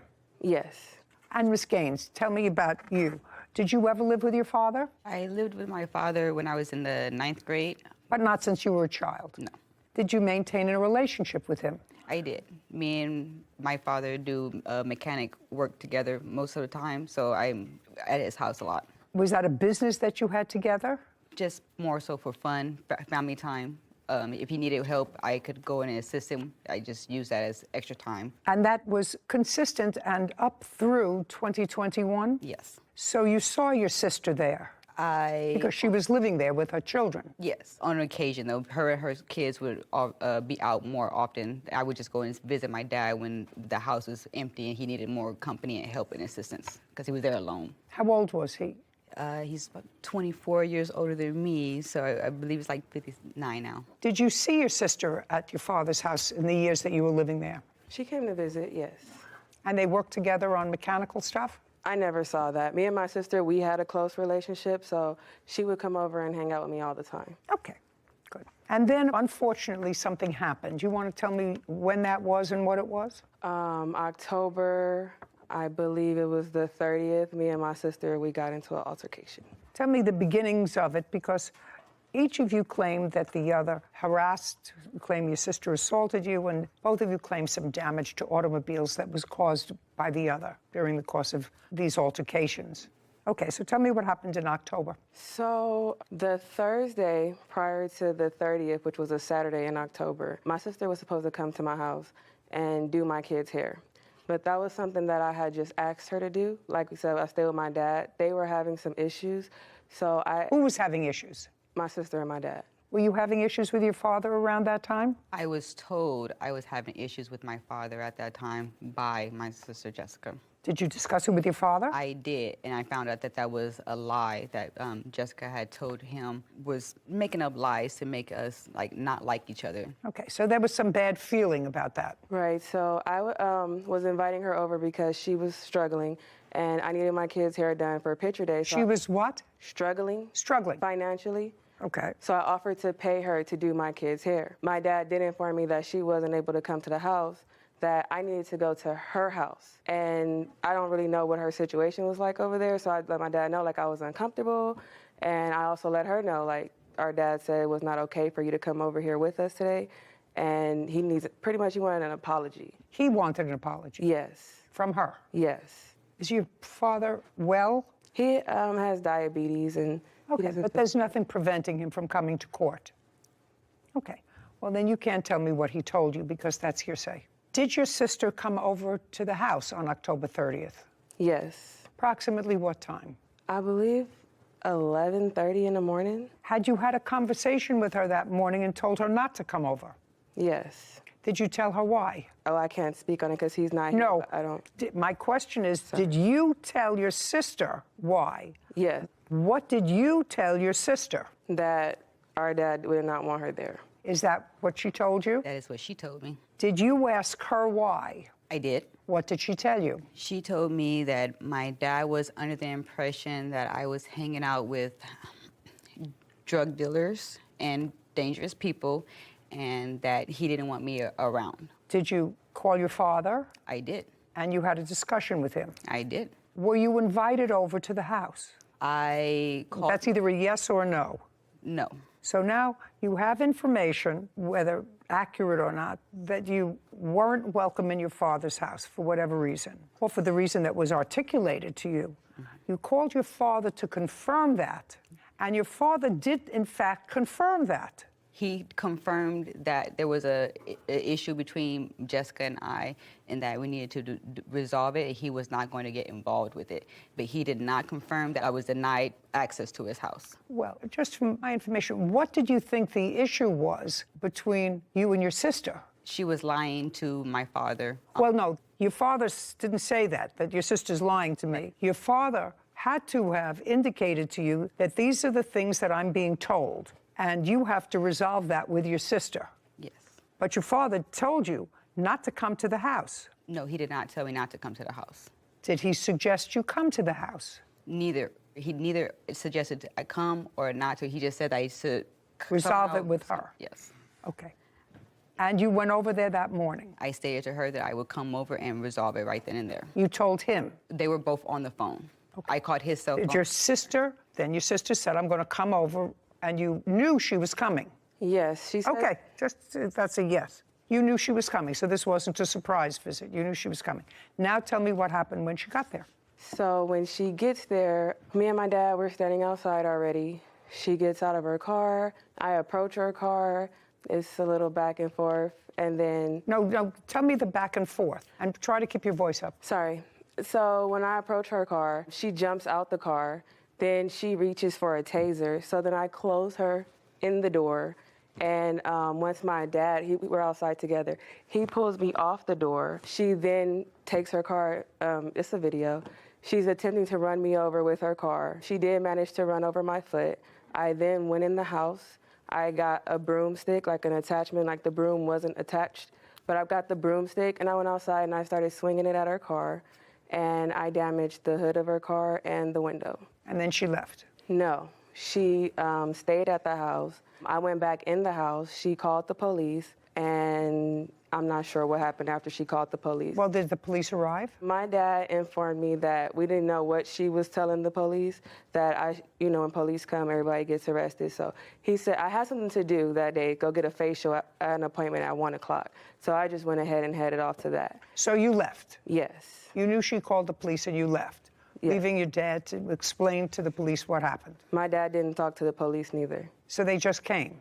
As far as I know, they just came, knocked on the door. When I called to see if there was a report made, the police said no report was made. That was it. Okay, fine. So the damage that was done to your car was done with a broomstick handle? Yes. To her car? Yes. By you? Yes. Now, Ms. Gaines, did you have a taser in your car? I don't own a taser. And when you got to the house, your father was standing with her? No. Where was he? He was exiting the house. She was already, when I pulled up, she was exiting the house. But he was outside? She was already at the sidewalk when I pulled up. Okay. So he was at the door. Well, why don't you tell me your version of what happened when you pulled up? I pulled up. I was recording the incident on my phone. I don't have that recording because it was on Instagram. I didn't want the embarrassment to go on any longer. I tried to screen record it, but it didn't save. Okay, so you don't have video? I don't have that full video. I do have a short video of her actually attacking the car with the stick that she came out of the house with, though. So I do have that. I'd like to look at it. I have the full video. Okay, I'd like to see hers, and thank you for telling me you have the full video. Okay.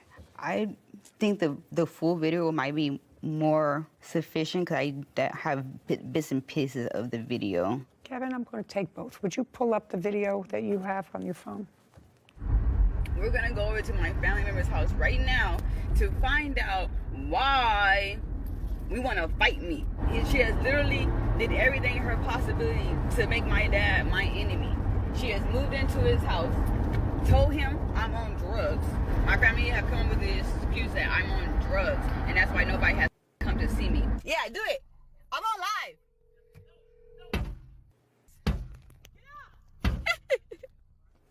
First, Miss Gaines, you do understand that you damaged your sister's car. Yes. Okay, and that you have to pay for that. Joanne Gaines vandalized her car and harassed her. Joanne is countersuing for an assault and filing a false restraining order against her. Okay, Miss Gaines, you do understand that you damaged your sister's car. Yes. Okay, and that you have to pay for that. She sued me for the damages already. She sued you. Did she get the damages? Yes. Oh. She was granted. Okay.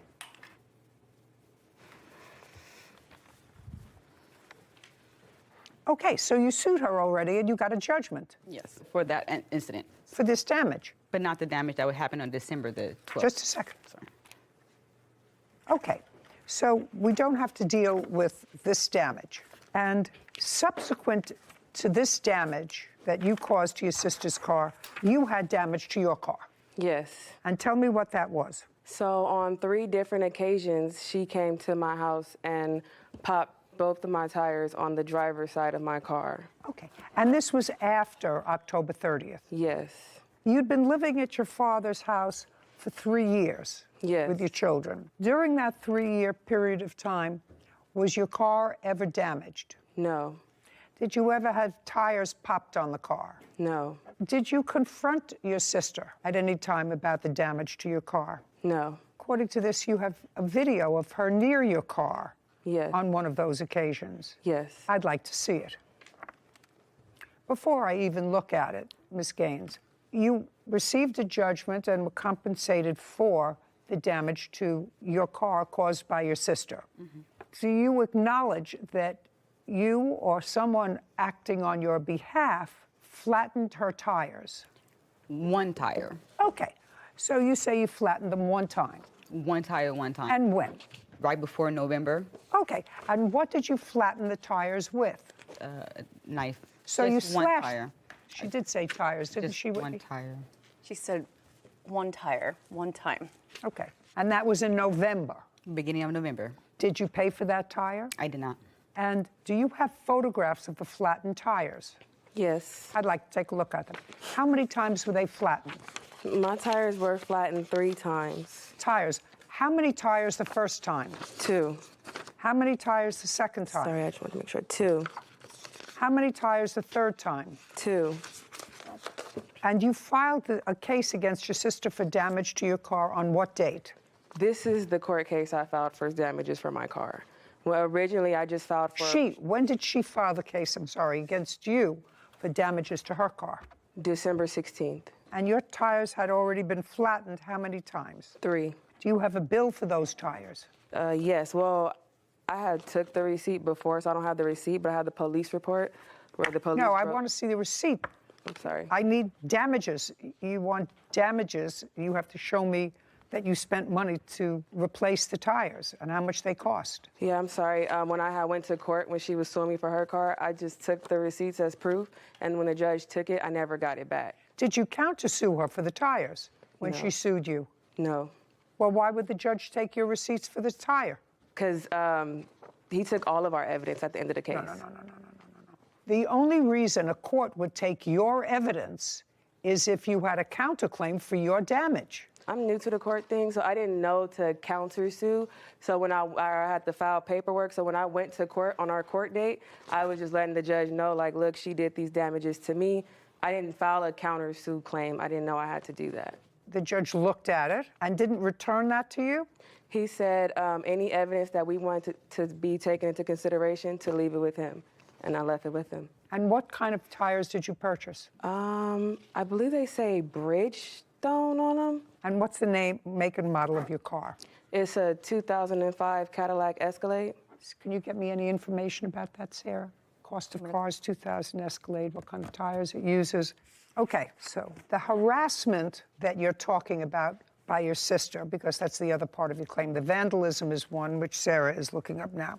The damages for harassment were the tires being slashed, is that right? A part of it, yes. Well, what's the other part? Well, when I filed for the restraining order, the judge said it sounded like a family matter, so it didn't. So the court dismissed it? Yes. So on December 24th, which was Christmas Eve. I woke up and my tires were popped again.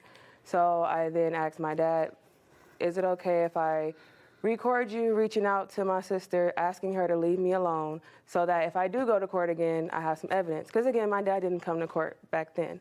And he was like, I don't think I can do that because then she'll start messing with me and I can't afford to be down in the morning. Okay. And then I was just like, okay, well, at that point, I didn't feel safe there no more because she had already called Children's Services on me. And then every 2 weeks, my tires were being popped. I really couldn't afford it. I got it. Do you recall how much you spent for each tire? Each tire was $120. So you spent a little over $700? Yes. Okay. That's about right from what I'm seeing. Okay. So, Ms. Gaines, let me tell you how I'm going to rule on her request for damages for her car. But I believe that some things make sense and some things don't. And if somebody has an MO of slashing tires as their reaction to having their car damaged, and if you acknowledge doing it and doing it one time, it is not a giant leap from my imagination that you caused the same damage to all 6 of her tires. I don't find that a giant leap. I think the whole thing is foolish, and I actually don't see the basis for coming out with a broomstick, except that you were angry and lashing out at her car. You could have stayed in your house and called the police. There was no reason for you to come out of the house at all, except to confront your sister. You had an application for a restraining order against your sister? This is correct. And you had a trial on that? This is correct. And you were granted a restraining order? Yes. For how long? 6 months. And that expired? It hasn't expired yet. This was an incident. It was caused by her coming to my house after court. Okay. And causing more damage. Okay. So I think that she had the right to file for a restraining order against you because part of your action is filing false restraining order. Part of your case was for vandalism to your car, but that was already done in another court. That was part of the first case. We've been going since October. Okay. Jessica Gaines accuses her sister, Joanne Gaines, of slashing her tires. Joanne claims she needed to file a restraining order against Jessica. Okay, let's get to the assault part of your claim that I would like to hear. First, I watched the video, and I have to tell you, Ms. Gaines, that in my judgment, what you took a big whiff of was a blunt. Is that what they call that? That is. Okay. And that's what was in the video, and that's while you were on your way over there and very, very angry and driving a car and lost in a sea of smoke. Do you understand? And I think that that's both foolish, bad judgment, dangerous, and dangerous to drive a car that way. I agree, I'm sorry. And shows an absolute lack of judgment. So I would think about that kind of behavior again if I were you. You want to tell me when and under what circumstances your sister assaulted you and where you were hospitalized or treated medically? When I pulled up to the house, she had asked me to jump out of the vehicle. I was... How did she ask you to jump out of the vehicle? She was standing on the sidewalk. I was putting the car in park, and she stated, hop out. And I said, okay, I guess we're hopping out. Well, that was sort of silly. If somebody said to you, hop out, I would stay in the car. I'm trying to talk to my dad. I have a... Okay. Well, you talk to your dad later when things are calmed down and you're not high on weed. I understand that you... You got the damages for your car by way of a judgment.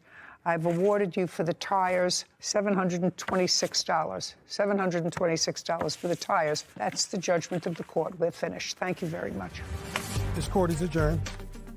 I only slashed her tires one time, one tire, like I stated. It was fair. There's no receipts that were presented, so they were never damaged. We got it, we got the proof, so. She stated that I ran her over by the car, but she was walking back into her house. How are you walking if your foot got ran over by a car? It's embarrassing. Jealousy, maybe I don't feel that way. This is my younger sister. I love my younger sister. I don't wish that this wasn't even going on. I really hope we have a better relationship going forward. I hope this is all over and behind us. Yeah, there's no more family for me, I guess. We're siblings. Siblings go through stuff. So, my Sarah, the case to me, we've seen it before, siblings fighting, very unfortunate. So I'm going to ask you a question because I know I come from separate generations 3 down from you. Okay. And I've already accepted the fact that many states in this country have voted in favor of legislation which suggests that marijuana is a legal substance and decriminalizing it. Fine, just like alcohol. Yeah. That's what my grandchildren tell me. You drink alcohol, we do something else. But am I crazy? Because I watched that video, and to me that was the most interesting part of the video. And then she took this big cigar thing, which I found out what those were called back in my family court days. And it's interesting that I could recall it, called a blunt. Tell me what you think. Would it be no different if she took a big bottle of vodka from the passenger seat and took a couple of swigs before she got to a fight? Yeah. Okay, I want your take on that. Yeah, even as a different generation, there's responsibilities and regulations and rules, the same with alcohol. So while it might be legalized, decriminalized in many states, you still have to follow the rules and act responsibly. I think there are different physiological effects. Would you say that there was any jurisdiction in this country where you could smoke marijuana while you were driving? I think it's still considered under the influence, which is just as bad as driving under the influence of alcohol. So I think it impairs your judgment all the same. And showing up to a fight high, I think, is equivalent to showing up drunk. And even if you were going to a party. Yeah, you're behind the wheel of tons of weight and something that could be used as a deadly weapon. So you got to be as sharp as you can. Yeah. Just from this interaction, you're absolutely right legally, but I'm not getting the outrage. No, outrageous. I think it is. Okay. I think driving under the influence of marijuana, alcohol, outrageous. Yeah. Okay. Well, I'm glad. Hunter Pelletier is suing his former friend, Alexandria Allen, for a washer and dryer. Court come to order. All rise. Have a seat, please. Hello, Judge. Case number 2043. Pelletier versus Allen. Thank you. You're welcome. This young lady is a friend of yours. A former friend, correct. How friend?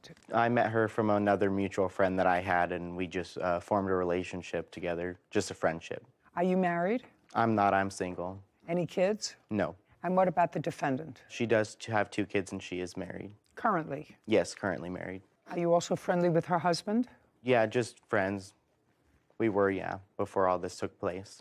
So that all of you were friends? Yes, at one point, yes. Case is relatively simple. Miss Allen's washer and dryer stopped working. Correct. You had done some odds and ends things for her in the past. Yes, worked on her car and stuff. And did you find or did she find the used washer and dryer? She asked me for recommendations, and she found it on the selling app for used items. So you told her where she might look for it? Correct. And she found it on an app online? Correct. Okay. No, actually. Look at me. Okay. He made the recommendation to me. Did you go on the app yourself? No, I did not. So you never saw the washer and dryer? Well, is that what you're just a second? So what you're saying, I just want to be clear. So I said, if you didn't go on the site, then you never saw the washer and dryer. May I speak now? Either you did go on the site and see it, or I didn't go on the site. I didn't see it. He sent the picture of them to me, just a screenshot. That's all I got. Okay. How old are you? 32. You have 2 children? Yes. Did the screenshot show you where they came from? I have a photo of them, and it doesn't say anything. So is what you're telling me you didn't know where they came from? Well, there is a name of the site. Would you like to know that? I want to know if you knew it. Yes, I know. All right. Don't play with me. Don't play with me.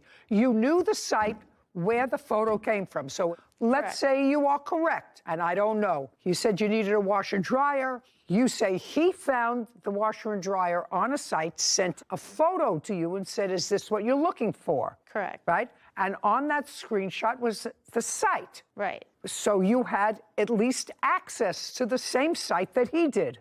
That's correct. And did the site give you the name of the person or persons to contact with regard to the washer dryer? There was no one's name. No one's name, just a phone number. Did you call a phone number? I didn't call them. Who called them? Mr. Pelletier. Now, Mr. Pelletier didn't call them unless you said they look fine. Well, I did say they looked fine. Well, what else did you say? Based on the picture, they looked Just a second. just answer my question. Okay. Because what happened here is really relatively simple. And I don't know whether you're a simple person, but it's relatively simple. You had a friend, you told him I needed a washer and dryer. Mine broke down. He said, this is a great site. According to you, I'll look up, and he looked up the washer and dryer, and you did nothing. You, who needed the washer and dryer, you must work very hard. How many jobs do you have? I have a couple of jobs. My children are a big job, for one, and two, I'm a full-time university student, so I am busy. So you should be able to get a washer and dryer by yourself. You farmed that job out to him. I did because he volunteered to help. Doesn't matter. He didn't volunteer to help unless you told him I need help. I mean, as what it is, are you using him? I'm not sure. I wouldn't. I'm not sure. What do you do for him? I watched his cats. When he went out on a vacation with his grandmother, and I took care of his cats free of charge because, well, for how long? I didn't expect him to be gone that long either. It was over a week, and I had to buy the cats food. So, just a second. So you watched his cats? Yes. And is what you believed that him taking care of getting this washing machine payment for taking care of the cats? Well, not just that. There's other things that happened while he was installing the washer and dryer. I don't care about things that... What I'm asking you is I'm trying to figure out what kind of person says to a friend, I need a washer and dryer. He says, as a friend, I'll see if I can help you. You have time. You also go on the computer and figure it out. Being a full-time student is nice. That's what you chose. Somehow, you also support yourself and your two children. I don't even want to go into how that's done. However, you said, go get the washer and dryer. And he went, how long? It's 50 miles from my house, an hour and 45 minutes. Each way to pick up the washer and dryer that you authorized him to get. You said, go get it. It was $1,800. Correct. And she offered $200 tip for the delivery of that. For you? Correct. Okay. And I have texts of That's that. reasonable because you spent 3.5 hours in the car. Now, do they live on the first floor? The third floor. Third floor. Is it a walk up? Yeah, it's stairway up to the third floor. So somebody had to go up and take the old washer dryer out. So, Miss Allen, was that you or your husband? Mr. Pelletier also removes them. No, you can move your mouth. It's okay if you move. No, it's okay if you move your mouth. Hunter Pelletier claims his former friend, Alexandria Allen, is responsible for the cost of a washer and dryer.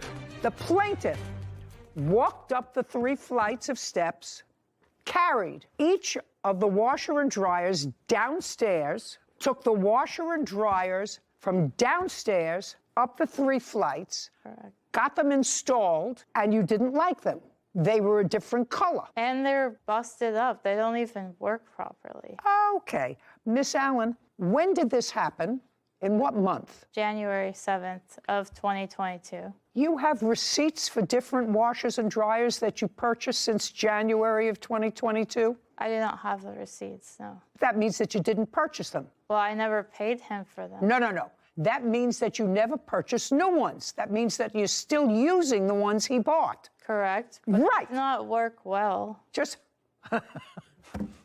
you bought used washer and dryer. You've been using them January, February, March, April, May, June, July, August, 8 months, and you're still using them.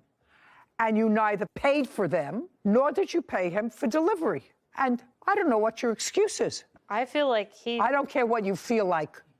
I don't care what you feel like. You made a contract with him to go and pick up washers and dryers, disconnect yours, take them out of your house, install these, lay out the money to pay for these, use them for 8 months, and not pay them because you weren't happy with them. I feel like I was being very kind because I didn't decide to sue him for his cat or the damages he did to the couch. I'm telling you, you should stay in school. How much did you pay for the washer and dryer? $1,800, and I took the money out of the bank. She had asked me because her ATM has a low limit, so I went into the branch of my own bank. That's what you're suing for $1,800? Yeah, I wanted to get the $200 if possible, but at this point, I just want the money for the machines. Judgment for the plaintiff. We're finished. $1,800. Thank you. This court is adjourned. It damaged the walls of my apartment. They banged it up. She saw right through everything, the damages, she said. The machines were overpriced. None of that happened from me. I'm not a professional installer. I don't think he cared because it wasn't his money. At the time, they were less than 6 months old from original purchase date, so they were still worth the money that they were asking. I don't know. I don't think we're going to be friends anymore. I don't need friends like that, no. So this case touched a little upon agency, like an agent-principal relationship, where here the plaintiff was actively acting as her agent by going and picking up these washing machines for her. They had had communications beforehand about this is what they look like, this is what they cost, I'll do it for you for $200. Is this what you want to do? She says yes. You don't get to just then back out of it because you don't like the color. You knew what they look like. You knew they were used. There was no bait and switch. I was almost waiting for an explanation for a bait and switch, he put the nice ones in his house and then gave me not so nice ones. But there was nothing. There was very rarely do we see no excuse for. And she's using them. Yeah, still for almost they're all a banged year. up. They were all banged up. Well, that's what happens when you buy something that's used. Mm-hmm. When you buy something over the internet, which is really what she did, she could have just as easily said to him, before you load them in the truck, please take pictures of them so that I see them. Yes, You know, she could have. So she could have. Did nothing. That's He not his also- fault. It's not his fault. Yeah. Also allowed him to take the other stuff down, put the other stuff up, and then say, well, they were banged up. And $200 to move 4 heavy Machines. is a low price as far as I'm concerned. Not a friend anymore. Yeah. Case number 2017, Alvarez versus Coover. All parties, please step forward. Avery and Alvarez is suing his former friend, Brianna Coover, for toll charges. Mr. Alvarez, this is not a very difficult case. It's a question of dates. You bought a new car. Yes, ma'am. You knew the defendant somehow through her boyfriend or... He's my cousin. Okay, so you purchased a new car. You had an older car that you were still paying off. And Miss Culver needed a car, and you made an arrangement with her where she would take over the monthly payments on your old car so that you would just be paying your new car. And when she finished making the payments on the car would be hers. That's correct. You did, in fact, conclude that agreement, and Miss Coover did, in fact, pay off the car. Yes, ma'am. She paid off the car. However, she did not register the car in her name. That's correct. And you had your plates on the car, and it is your claim that while the car was in her possession, she racked up $600 and some odd in toll fees. Yes, Your Honor. Which is what you're suing for. Yes, ma'am. Ms. Culver said that didn't happen. She had her own Easy Pass, toll pass, whatever it is. And there was no way that those tickets were incurred while she was in possession of the car. And additionally, she's got some very sad story. She paid off the car. She didn't register it for some reason. She didn't register it, which I don't have to get into. You took the car back because you were afraid that your plates were on the car, and you started to get these dunning notices for tickets. Then you had to give the car back because you had given her the title to the car when she finished paying off the car, despite the fact she hadn't registered it. And then you took the license plates back, which is a very smart thing to do, because then she couldn't use them to get through the tolls. And because you took the plates off and she didn't register it and get new plates, it was towed from her parking space at a condo, taken to a lot where she didn't have enough money to get the car out, and the car was auctioned off, and now she has no car. And you have $600 worth of tickets in your name. Yes, ma'am. You got it. Is that it? That is a version of the story, yes. Well, I will let you tell me a different version. Everything is true. Thus far, we did have the agreement where he wanted a new car, I needed a car. No, I got that. I just want to know what I said that was incorrect. I just made it shorter. Just to clarify, when we went to transfer the title over together at the DMV, I had to pay off whatever tolls that I had before they're able to transfer the title over. So that was done. So between that time and the time where he ended up taking the car back, I don't really know how there was $600 worth of tolls. I don't know either. That's what I'm going to find out. But is there any part of the story that I just told that was inaccurate? Avery and Alvarez claims his former friend, Brianna Coover, owes for toll charges. Brianna says she already paid for the toll charges. He says that you had possession of the car. He got notification that there were tickets. You say that you didn't go through tolls. He said, I didn't have possession of the car. Is there anything that is incorrect about that? So it's just a question of dates. It's not a difficult case. It's a question of dates. Correct. Okay, so give me the date that you made this arrangement to pay off the car. I don't know the exact date. She took over the car payments starting July 2019. And when was it paid off? May 16th, 2021. When it was paid off, did you sign the title over to her and the We had lien been holder did? going back and forth at that time. I was trying to get her to come over to where I live so we could go to get the car transferred. We ultimately settled on a date, and then the DMV over there said that she had to have a sheriff verify the VIN and the odometer before we could transfer it over. I guess it's a rule in the county. So at that moment, then yes, we signed it over to her so she could do it at her local DMV. And that was on what date? That was July 9th. Now, between July of 2018 and July of 2021, did you ever drive that car? No, ma'am. When did you initially take the car back from her? I took the car back September 11th of 2021. And how long did you have the car when you took it back because of these tickets? I texted her on September 15th and told her that she could go pick the car up because I had found out that I wasn't Couldn't do that. Exactly. It was a self-help for that. Correct. Okay, so you had the car between September 11th and September 15th. Yes, ma'am. Other than that period of time, did you ever drive the car from July 18th until the present time? No, ma'am. So if there were any tickets that were accrued, it was either by the defendant or somebody who drove the car with defendant's permission. Yes, Your Honor. I'd like to see the dates of the tickets. Ms. Coover, you don't question the fact that between July 2018 and today's date, with the exception of between September 11th and the 15th of 2021, he did not have possession of the car. Correct. The only reason that when we transferred the title over, we had an agreement. Just a second. That's all I asked you. This is not a conversation. I just want to know who got the tickets. Whoever got the tickets is responsible for them. Mm-hmm. So he only had the car, so if there are any tickets there that were between September 11th and September 15th in 2021, they belong to him. Any other tickets from 2018 July until infinity are yours.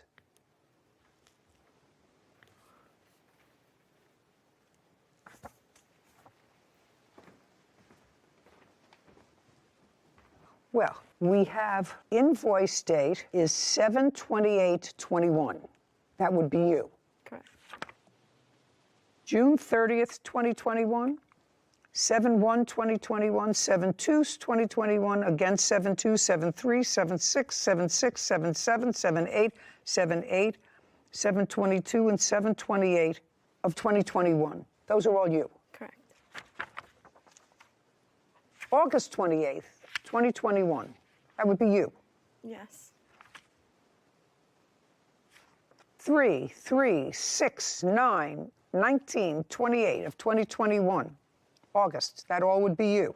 Yes. I never argued that that wasn't me. I'm just, from the moment that we officially transferred the title over, we were not able to transfer the title over until I paid. Oh, just show, you paid these? And we were together. Now, just when a we did second. Show me that you paid them. that. I have this receipt. Just show me that you paid them, that's it.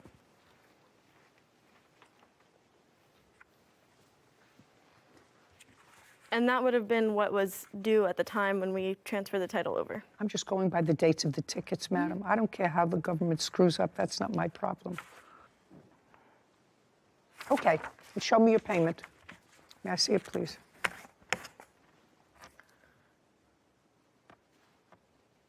It should say the date there and the cost of those tolls on the day.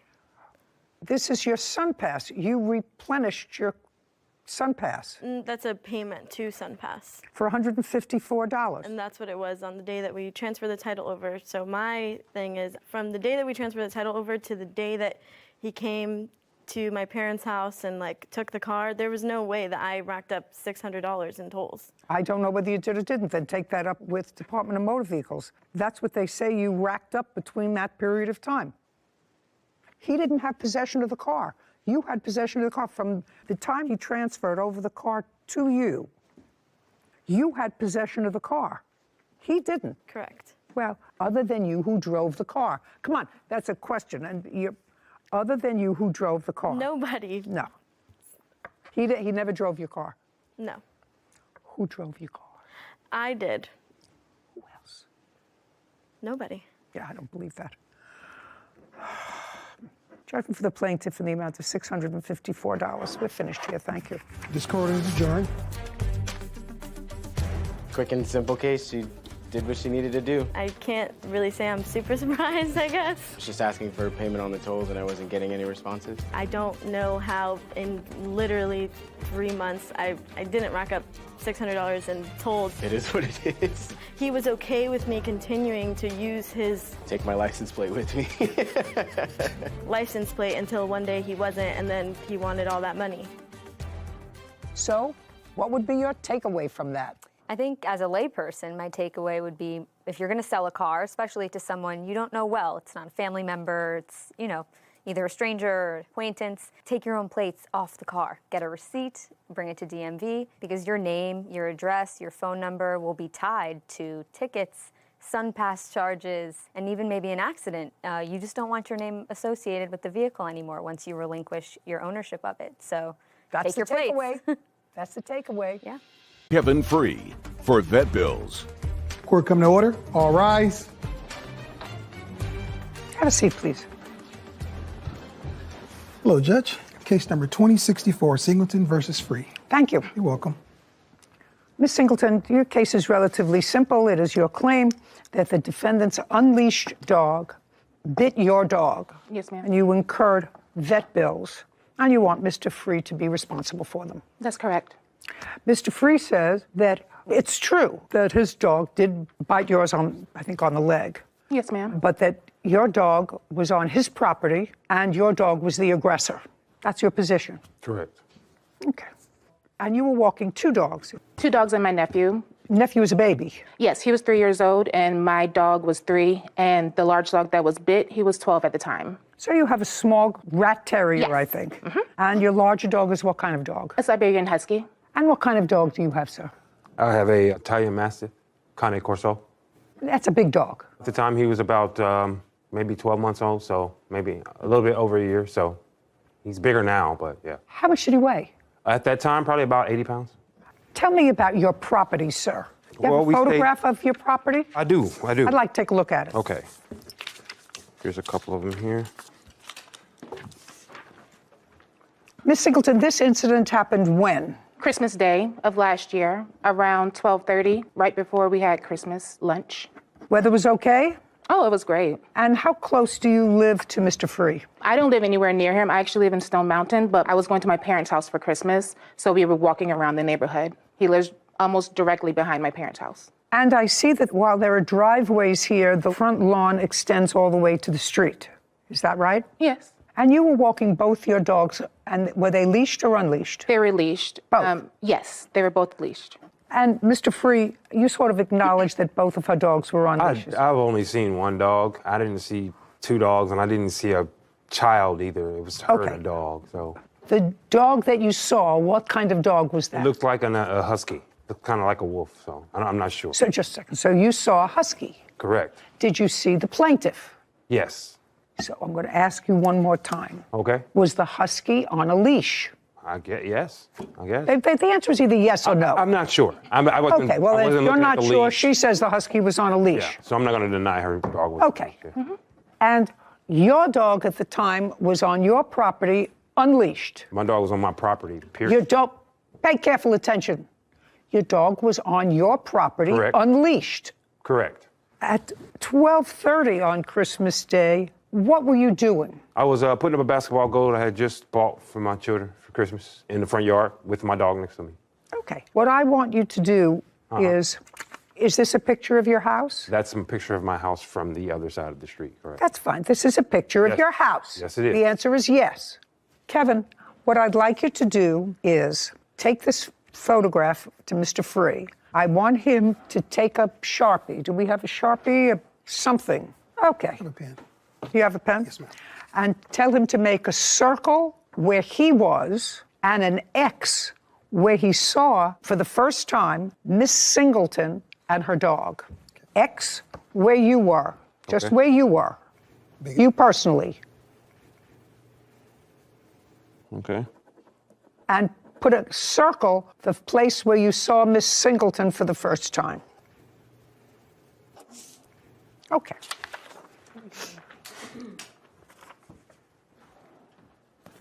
So you were in the front yard. Correct. And that looks about 30 feet away from where you saw Miss Singleton for the first time. If that. From here to here. I'll say about 20 feet. It's not as big as it looks on that picture. It's a pretty small yard. I would say it's about 30 feet from where you put the X. It's all the way past the house. You're at the one side of the driveway. You have an entranceway to your house. Correct. And then you have, is this front a living room? Yes, it is. A living room, which is past that. And where you made a circle, which is a very large circle, is probably 10 feet away from the edge of the house. Yes, that's where I know. So I said it's about 30 feet away. Okay. And now I want you to put, can I have your pink Sharpie, please? Thank you very much. I want you to use this and put in this picture where your dog was at 12:30. To get your understanding, you want 12:30. I want you to put a mark where your dog was immediately before you saw Miss Singleton and her immediately dog. before. Thank you. You're not going to be able to see. Okay, great.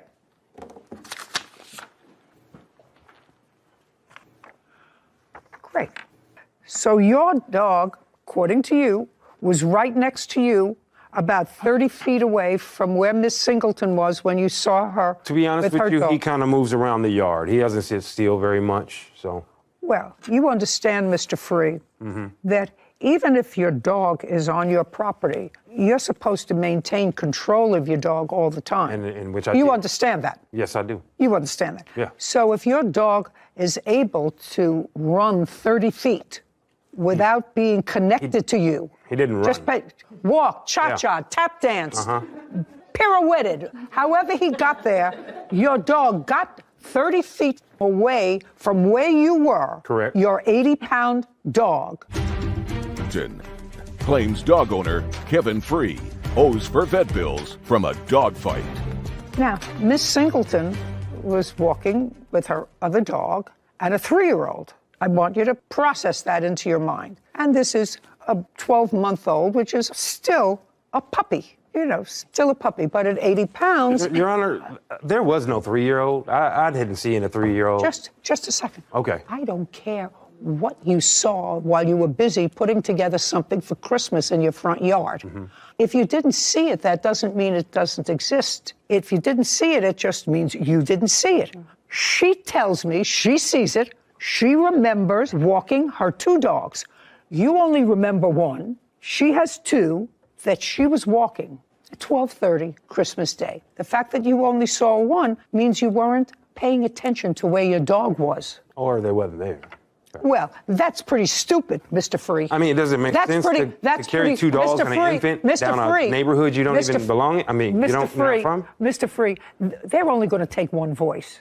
I understand. They're only going to take 1 voice, and that's mine. Let me tell you why your argument is stupid. Because it doesn't make any difference whether she was walking 2 dogs or 4 dogs or 8 dogs. It doesn't make any difference whether she was walking with or without a 3-year-old. Ultimately, her case comes down to she was walking her leashed dog. I haven't figured out whose fault it is yet. She was walking her leashed dog, and your dog ran, walked, pirouetted, cha-cha, whatever it did, to her dog out of your control. Was not under your control because it was not leashed. Do you understand? I understand. Now, I can take away everything else. Not that I'm going to, because I believe that you were distracted. You didn't see it. And I believed her that she was walking with her 3-year-old nephew. Yes, ma'am. Nephew and another dog that you didn't see. But that's not the issue in this case, whether she was with another dog, another child, or with anybody else. The issue is, whose fault is it that a dog was out of control? So now you're going to tell me what happened at 12:30 on Christmas Day, just so that Mr. Free doesn't think that I'm picking on him. Okay. Which I'm not. Okay, I know. You may think I am, but I'm not picking on him. You're walking with your husky. Yes, ma'am. On a leash. Yes, ma'am. What happened? I was working with my nephew, 3 years old. No, don't just listen to me. Okay. Listen to me carefully. Okay, just walk down the street. I Okay. said you're walking. I got it in my mind. Okay. But so Mr. Free doesn't think that I'm being unfair to him, because he doesn't remember what he saw. You're walking your husky. Okay, only him. On the street. So your nephew didn't get hurt. Your rat terrier didn't get hurt. That's correct. Okay. So now you're walking your husky on the street, and? Okay, and then all of a sudden we see a dog charging towards us. And Who's we? Oh, I called me, my nephew, and my dog's we. No, now it's just I saw. I saw a dog charging towards us. That dog and Leon got into an altercation, and then Leon turned around to try and kick the dog in the face, and he grabbed his foot and he let go. Okay, but then, let's go much slower. Okay, yes, ma'am. You saw a dog charging towards you. Yes, ma'am. And? And that dog got into an altercation with my your dog. dog. Yeah. Tell me about that initial altercation. At first, they were biting each other's muzzles. Okay, so they were both biting each other's muzzles. Yes. Okay. My dog turned around to try and, I guess, either... No, don't tell me what he was trying to do. Your dog turned around. He kicked the dog in the face. Your dog kicked his dog in the face? Yes. He grabbed his leg, punctured it, let it go. Leon kicked him again. This time he grabbed his other leg. Okay, so your dog kicked that dog again? Twice, yes. His dog again? Yes, ma'am. And? That dog that time grabbed his leg, had a good hold, and shook it immediately. And then that's when I knew his leg was broken. No, don't show me pictures. Okay. First I have to find whose fault it is before I look at pictures and vet bills. Okay. Okay. Now, when you saw his dog charging towards you, and your dog's name is Leon? Yes, ma'am. On a leash? Yes, ma'am. On a leash. But it's a big dog. Yes, ma'am. How much does it weigh? Leon, 75 pounds. So about the same as the defendant's dog? Yes. And it's a senior dog? Yes, that is correct. Has your dog ever had a history with another dog? I'm going to say it again. Has your dog ever had a history of an altercation with another dog? No, ma'am. Has your dog ever had a history of an altercation with another person? No, ma'am.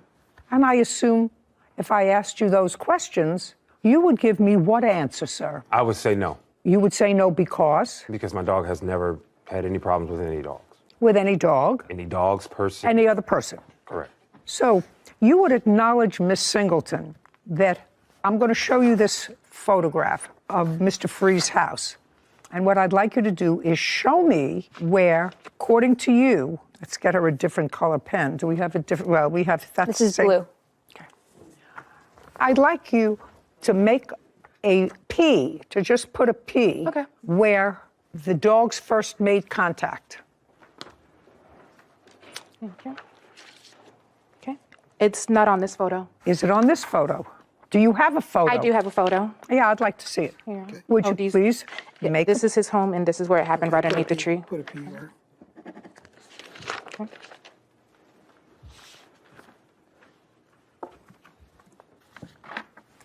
Oh, so what you're saying is, where you put the P, that the dog was in the street. Yes, ma'am, that's correct. Were you in the street? I sure was. I would like you to put a D in this picture where you say, did you see Mr. Free? I did not until he came and retrieved his animal. Did you see where he came from? No, ma'am, I did not. Did you see anything being assembled in the yard? Once we were leaving, yes. And what did you see? A basketball goal. A basketball goal? Yes, ma'am. And is that what you were putting together, Mr. Free? Yes, ma'am. Would you show me where that was, please?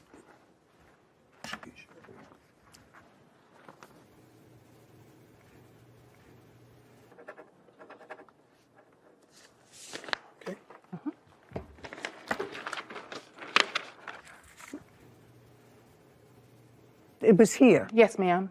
Okay. Now, Mr. Free, you're putting something together. The first thing you hear is a kerfuffle, some sort of a... No. What do you hear? Claims dog owner Kevin Free is responsible for injuries after his dog attacked her dog. No. I actually I saw my dog run across the yard. So. And? You saw the dog running across the yard. Well, normally I really don't have a problem with him. Let me explain something to you. Yeah. Okay. My job that I'm really good at is telling when people are peeing on my leg and trying to tell me it's raining. Okay. Do you understand? Yeah. Now, I could tell immediately from your body language that you were beginning to tell me a whole bunch of who shot John. So I suggest to you, Mr. Free, that if you tell the truth, you don't have to have a good memory. Now, I want to explain to you why that's so important.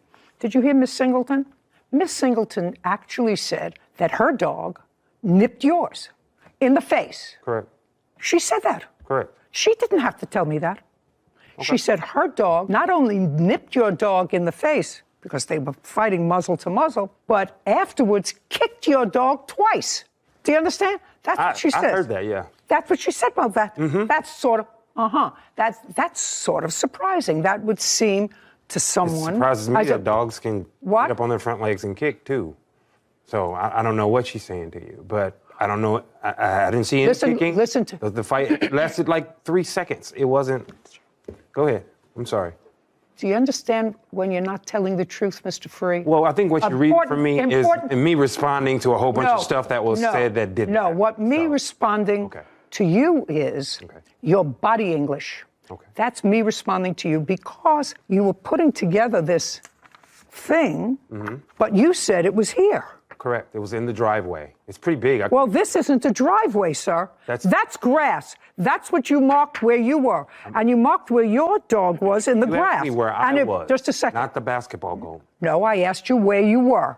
Yeah, and you and said that's where I here. marked. And then you just said to me, please read it back. Where were you? And you said, I believe he said he was in the driveway. Correct. It was in the driveway. I apologize. Excuse me. Just a second. Driveway. Okay. Do you understand? I do. Eventually, it noodles its way out, sir. The same way it noodles its way out to, my memory is correct, in your answer you wrote down, you saw them for the first time in the street. On the, what we call a curve. It's a small slope that comes up from down. Not all the way in the street, no. No, here, you see what happens, Mr. Free? Yeah. What you just said to me belies credulity. Well, I'm trying to be as Just a precise second, as I but can. not Excuse me. because, you know, I've lived on this planet almost 80 years. And if I have a choice between walking in the street and walking in that little dip that's designed to take rainwater away, I don't walk in that thing because I'll get killed. I'll break my legs. And you certainly don't walk in this little thing if you're walking two dogs and a child. You don't walk in that little drain that's carved out here to take rainwater away. You walk either on the grass, on everybody's grass, Correct. or you walk in the street. Makes sense. And you, sir, would have me believe that the plaintiff walked all the way around the block, walking on people's grass. Other than that, she would have to be in the street and decide, well, Sometimes I it's think I'm going to go unavoidable, up on but the no. grass in this But no, guy's I wouldn't house. say that. What? Sometimes it's unavoidable, so I'm not saying that at all. Sir, I have to tell you something. Yeah. You're going to pay her vet bills. Your dog was out of your control and was in the street, not on your grass. In the street. You had no control over your dog, an 80-pound puppy. Now, the dog could have, just playfully, knocked over the 3-year-old and hurt the 3-year-old. Could have, didn't. Got into a scuffle with a dog approximately the same size. Her dog was leashed, within her control. Your dog, you had to run from where you were putting this together and come and get your dog. Your Honor, That's what you said. A dog under control doesn't manage to do 2 jump kicks and a bite. No, just a second, sir. You can do that if you're on a leash. Her dog never left her hand. Your Honor, the injuries was to the hind feet of the dog. This isn't, Mr. Free, this is, Okay. Maybe your wife lets you get away with that, sir. I don't. This is not a tap dance. This is not a recital or a rehearsal. You made a picture of where you said this happened. Yeah. I don't believe you. That's what it's about. I believe that this occurred on a public street, and on the public street, you had no control of your dog. You decided to let your dog stay outside. You haven't had any trouble with your dog before, so you wouldn't have anticipated that your dog would run out into the street, because if your dog ran out into the street and a car hit it and killed it, whose fault would that be? That would definitely be mine. That would definitely be yours, right? Do you think that you might sue the person who hit your dog? You might try. You might try. You might say, oh my God, they should have been going slower. Oh my God. Do you understand? You're the owner. Dogs are animals. They're not as smart as you are. But when your dog charged out into the street, it could just as easily have gotten hit by a car. That would have been your fault. But under those circumstances, you would have said it's the car's fault. Your dog was out in a public street outside of your control, and it's a big dog, and you should be more careful. If you want to keep your dog outside while you're putting something together and keep the dog on your property, put down a stake, put the dog on a lead and let the dog stay outside with you. But if you let a 12-month-old, 80-pound dog run loose and it runs into the street, you, sir, are responsible for the consequences. What was your vet bill? It was $1,832.64. Judgment for the plaintiff. We're finished. Thank you. This court is adjourned. I don't think that I was 100% responsible. I'm glad it was swift and easy, honestly. From my perspective, it lasted for about 3 seconds. I was trying to fight with this man for a while. I'm glad it's over. Might have happened in that 3 seconds, but it was too fast for my eyes. Honestly, it was kind of traumatizing, especially since I had a 3-year-old with me and I had to quickly think and just pick him up before the dog got him. I think they just fought and my dog won. Bring him the Judy justice, baby. I watched the show. I know how she gets down, you know?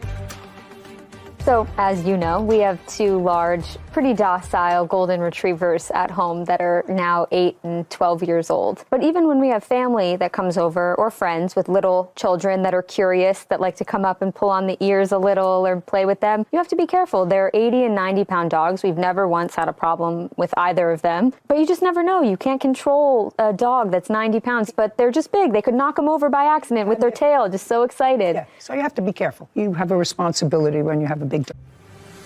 Devonna Harvey is suing her ex-boyfriend, Ted Kelly Jr., for unpaid loans and airfare. Court come to order. All rise. Have a seat, please. Hello, Judge. Case number 2040, Harvey versus Kelly. Thank you. Ms. Harvey, according to what you wrote in your complaint, you've known Mr. Kelly since college? Yes. And you dated in college? Yes. That was more than 30 years ago? Yes. And according to Mr. Kelly, you broke up with him in college. In what year was that? Oh, gosh. That was what? Do you remember? 92, I believe, Your Honor. Okay. And then somehow you reconnected. I assume you both had lives in between 1992 and 2022. When did you reconnect? In April of 2021. How? Well, he was looking for me, so... He was looking for you? He emailed my best friend. He emailed her business and asked her, well, gave her his number and asked that I call him. So far correct? Yes, Your Honor. So you were interested in seeing her again. In that 30-year period, did either of you have other people in your lives, have children, marry? Yes. You did? Yes. Okay, how long were you married? I was married for 10 years. Have any kids? Yes, 2 kids. And you, sir? 11 years. And Have any children? 1 child, yes. Both divorced? Yes. Okay, that could have made an interesting love story, but didn't happen. Okay, so you wanted to reconnect with her. You got in touch with a friend of hers through a business number, and you called him? Yes, I did. And that was in April of 2021? Yes. Where did you live at the time? Detroit, Michigan. And you, sir? Colton, California. When was the first time you actually saw each other? April of 2021. You live in Michigan. Yes. But you have a child who lives in California. I do. How old is that child? 21. Male or female? Male. And where does he live now? With his dad. When you come down to see him, where do you stay? In the past, sometimes I would stay with his dad, and sometimes I would stay in a hotel. So when you visited him, you either stayed with his father or your ex-husband? Yes. Or stayed in a hotel? Yes. Depending upon the circumstance. Most of the time, did you stay at the house with his father, or most of the time in a hotel? Most of the time, in the past, I stayed in the house with his father. And is this his father's only child as well? We have 2 children together. 2 children? Mm-hmm. Where's the other child? She's in Chicago, Illinois. How old is she? 26. So you see her less frequently than you see your son? I probably see them about the same. Do you go to visit her in Chicago? Yes. And you go to visit your son in California? Yes. Okay, so what I'm gathering happened is you saw each other for a while. You thought it was an exclusive relationship. You did not. At first, yes, I did, Your Honor. And then what happened? The last time I saw her was in Detroit. And when I returned from Detroit, the girl that I was seeing at the time had disappeared. You mean the girl that you were seeing prior to seeing her? Right, exactly. And I thought the relationship was over. She went deep into Mexico, and I hadn't heard from her. She had to go for some family business. And then she resurfaced once I came back. And once you came back from California on your last trip? Once I came back from Detroit. From Detroit? Spending time with her. To California. And so we started talking again, and I didn't get in contact with her. She was trying to contact me, and so you stopped answering her calls? No, not really. I called her, and I let her know that, the girl resurfaced and that I didn't think it was going to be able to work out between me and her. And that's when the problem came along. The problems with regard to money. Yes. Okay.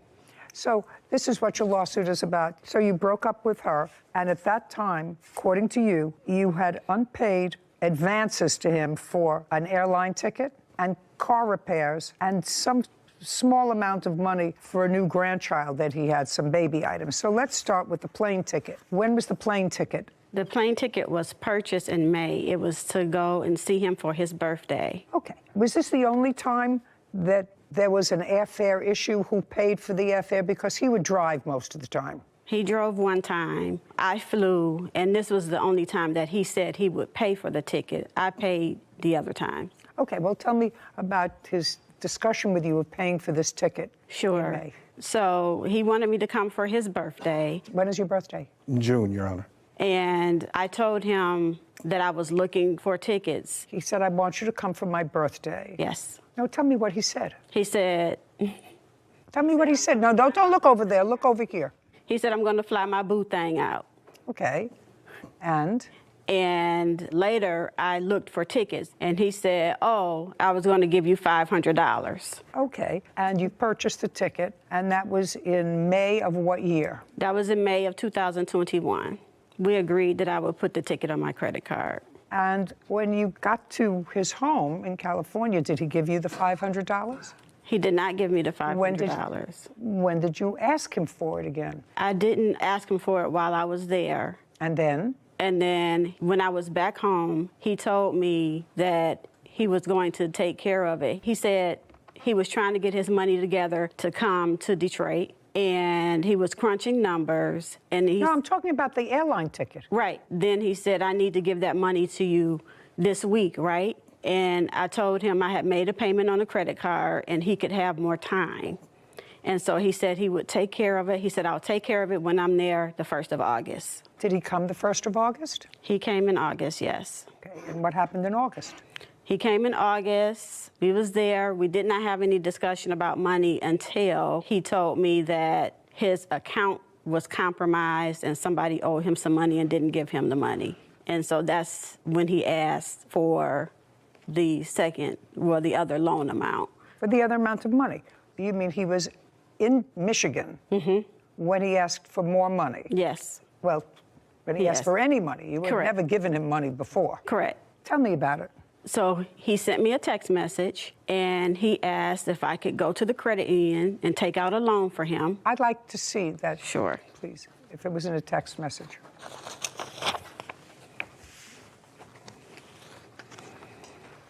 Thank you. Mr. Kelly. Yes, Your Honor. Can you check with your credit union and see if you could get a personal loan for $1,000 and I can make payments on it because I don't even have my gas money to get out here? And she responds, I can loan you $1,000.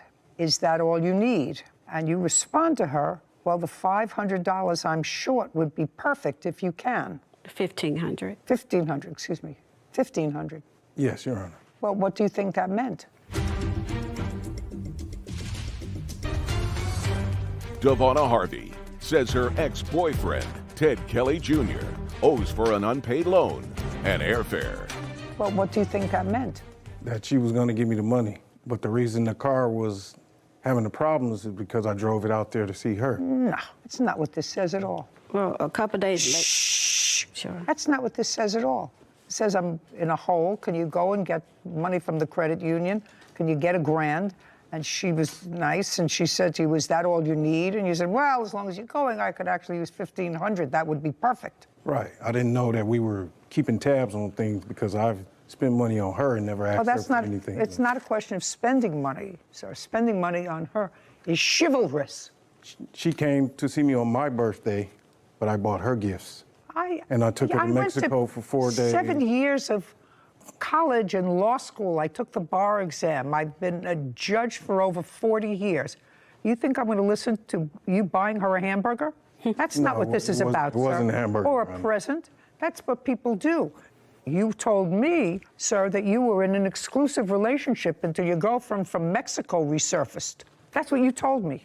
So buying each other presents is not an issue. Did you Just tell like her? the plane tickets. I went to see her in college, and I didn't try to charge her for the plane ticket. She came to see me, and we never had that issue. Are you talking about when you were in college? No, I'm talking about the plane tickets. We never had an issue with me having to pay a plane ticket for her to come and see me. I know that, but she said this one was different. This one ticket, not all the others when you visited. This one ticket, you said you wanted her to come for your birthday, and you said you would pay for the ticket. She wanted to come, Your Honor. It wasn't I just wanted. She said you said to her, I want you to come for my birthday. I'll pay for the ticket. Because she had the time that she could go at any time that she wanted to. She was planning to come out here anyway because her son was here. Well, I understand you tell me that now. Did you ask her to come out for your birthday, is my question. Yes, probably so. Okay. How much was the airline ticket? $500. Show me.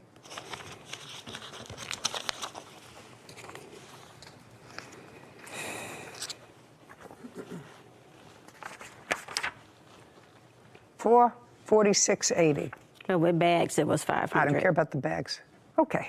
Now, I want you to tell me about these baby items. That's the last thing on your menu. But we didn't finish with the other. We finished with it. But he asked me for an additional $500 after that $1,500. 2 days later, I have that here too. I'd like to see it, please.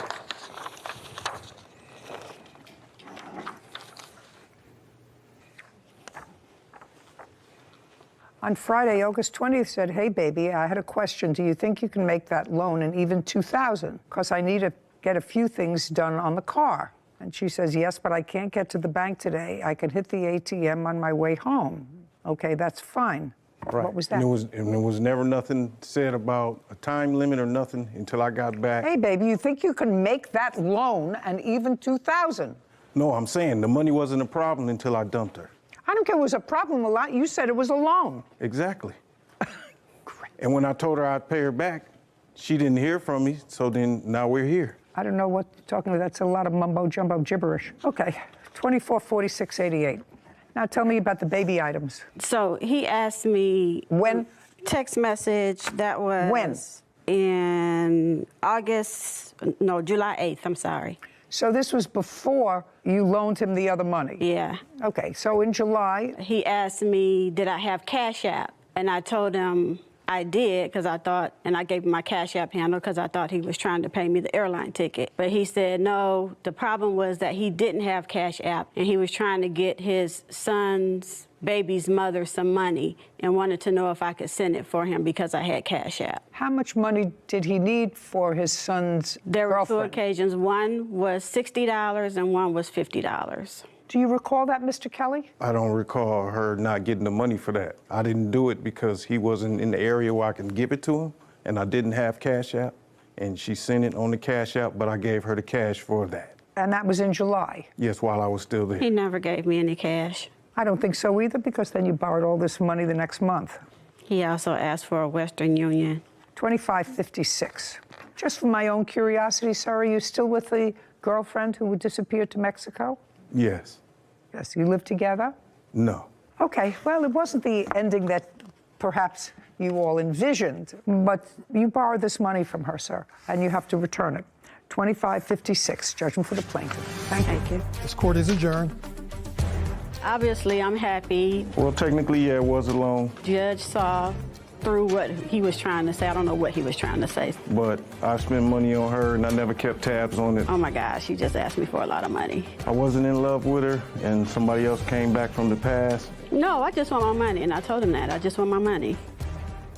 So I'm curious, Judge, the ratio of cases that you've seen of women loaning men money versus the other way around, men loaning women, their girlfriends, money. I think I would have to go with 80-20. I would agree. This woman has somebody who's reasonable. He, on the other hand, she was okay until his girlfriend from Mexico resurfaced, and he broke up with her. I think he probably was hurt all the years from college that she broke up with him, because he talks about it in his answer. But women really have to be smarter. Invested in yourself would be my best advice for women. Yeah, that's absolutely true. You invest in yourself. Yeah. Case number 2045, Vervick versus Baez. All parties, please step forward. Howard Verbrick is suing his former customers, Angela and Jimmy Baez, for loss of income and the cost of a wolf dog. Mr. Verbrick, what do you do for a living? I'm an auto mechanic. Who do you live with? Myself. When did you get into breeding and selling wolf dogs? Approximately 8 years ago. Why? I found the animals fascinating. Howard Verbrick claims his former customers, Angela and Jimmy Bias, owe for the cost of a wolf dog. Angela and Jimmy are countersuing for harassment. This is your case. The defendants purchased one of your puppies several years ago. One, yes. And a couple of years later, according to you, they were looking for a second dog. Yes. Did they contact you? Yes. By phone? Through messaging. Which you have? Yes. Okay. And I will take a look at it at an appropriate time. That they were looking for, I think they were looking for a male, they had had a female. Correct. And you were prepared to accommodate that. Did you give them a price for the dog? Yes. What was that? At the time, it was $800. And after certain discussions with them, was that price ever modified? Yes, it was. To what? Angela thought that the $800 was a little expensive, and How much had they paid for the first dog? $500. Okay. The reasoning being, they helped me sell some. No, just years before, they had paid $500. You were asking $800 for this male. It was $800 back then also. Under the circumstances, if they helped me sell animals, then I would give them a deal. and Did cut they the do price. that for you the first time that Yes, they? ma'am. So the first time that they bought a puppy from you, they paid $500 and assisted you in finding owners for other puppies. Correct. Is that correct? Yes. Second time, you asked for $800. Yes, And then did you make the same deal with them? I did. How many puppies did you have? At the time, I had 6. Did they come over and see the puppies? No. Isn't that usual to come over and pick one, unless you only had one male? Sometimes. I've sold other people animals throughout the United States by pictures only and updated photographs. On what date did you go and pick up your puppy? He dropped the puppy off to us on, I think it was March 22nd. How far does he live from you? About 40 miles. So 30 you miles. could have easily gone to see the litter. Yes, correct. So you chose for him to drop the puppy off. Well, he kind of messaged us, and we had a phone conversation where he stated that he couldn't feed the puppies anymore. No, that's not what I'm asking you. I know you have a script that you want to tell me about because you have something in your head, but that's not what I asked you. What I asked you was you could have gone to look at the litter of puppies. Correct. And picked out which one you wanted. Correct. You chose to have him deliver it to you. Yes. That was my question. He delivered to you a male puppy. How old was the puppy you delivered to them? Approximately 9.5 weeks. I don't know if that's an appropriate time for wolf dog puppies, but 10 weeks is a reasonable time to separate puppies from the litter and their mother. I know that that's not what I went to law school for, but you require a certain amount of nonsense information over the course of a lifetime. Anyway, did they pay you for that dog? No. What was the arrangement? According to Angela, I got 3 different amounts. She was going to give me a $100 deposit and $100 a week, a $150 deposit, then $100 a week, and a $200 deposit and $100 a week. I got nothing. At what purchase price? She was thinking the $500 when I was asking the $800. That's not what I said. Did you ultimately make an arrangement with her for $500 if she helped you find other pet owners? Okay, let's be direct. So you agreed to make them the same deal with this dog as you made with the last. Correct. Which is, I'll give you if you help find other potential prospects for the other puppies. Correct. So purchase price was $500, and they did find you other people for the puppies. 1, yes. Well, they found one. It wasn't specified. They found one. And did you place that puppy? Yes. This is what your lawsuit is about. You say that she didn't pay you any money, and the people who you placed the other dog with did not finish paying you. Correct. Well, they're not responsible for that person. They're not responsible for that person unless you gave them the dog in order to collect the money. Okay. Or did you drop the puppy off? I dropped the puppy off at their house. Then that's your problem. Okay. So then what we're dealing is the $500 that you claim they owe you for the dog. Oh, plus potential loss of income. Oh, no, yeah, be ridiculous. Okay, $500. Let me hear your excuse. I think that the dog has been abused, and I have video proving. And? The male won't ever come around. Just a second, and? The male does not like males, What he'll do is he will cower at the sight of any male. He's very aggressive when he goes to take food from you. He was 10 and a half weeks old. We've had him for 8 months now, and we still can't touch him. But you got him and he was 9 and a half weeks old. And he's still the same. You got him when he was 9 and a half weeks old. So that's not a reason not to pay for him. You still have him. He needs proper care, and we don't feel like we should pay anything. No. Not with what we have to deal with the dog emotionally and everything else. Well, unfortunately, the law does not agree with you. You agreed to pay him $500 for a dog. You have the dog, and you have to pay him the $500 for the dog. That's it. It's an easy case. That was your contract. You didn't make a contract with him for a dog that had a nice disposition. Just pay careful attention. If you want a dog that guarantees you practically a nice disposition, buy a golden doodle, not a wolf. Buy a golden doodle. Gotcha. Buy a Shih Tzu. You want a big dog? What's another big dog? Golden retriever. Buy a golden retriever. But if you people are odd enough to think that wolf dogs make good pets, not knowing, because I did a little investigation into wolf dogs, are wolf dogs good pets? Because I get my cases early, and I say, why would any normal person want to own, with 219 breeds or more in this country, in the world of dogs, why would you take a dog that is in part, and you don't know what part, wild wolf? Why would you do that? If your animal is aggressive, go look at its history, because sometimes they'll grow up to be friendly, nice dogs, like the first one you had. First one I have is very well with our kids. You know, this one, I'm going back to my wolf roots. Well, so it's judgment for the plaintiff in the amount of $500. Your counterclaim's dismissed. We're done. Thank you. This court is adjourned. We more or less rescued this dog. The dog had no issues before. He cowers down to any sight of a male. That's just a totally false statement. It's to the point where he's got to get a trainer. I hope that it is taken care of, and if they don't want the animal, I'd be glad to take it back and care for it. We're going to work with him. Yeah, we're not going to let him go. It's just another example of people who maybe not, looked into the history of a dog, a wolf dog. Mm-hmm. And if you read about it... I did a little before the case. Yeah. And it said that a wolf dog is a mix between a wild dog and a domesticated dog. And they list the names of the kinds of dogs that they have been bred with over the course of the years. But in that kind of situation, you don't know how much wolf you're getting. It's a risk. You could be getting 8% wolf. You could be getting 50% wolf. You really don't know. I think that there are some jurisdictions where they don't allow them to be sold as domesticated pets. I think there are a few out there. I just think it's a gamble, and you have to be willing to assume the risk. I think that we have totally covered.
फिर नाम के लिए आपको आग बहाना पड़ेगा।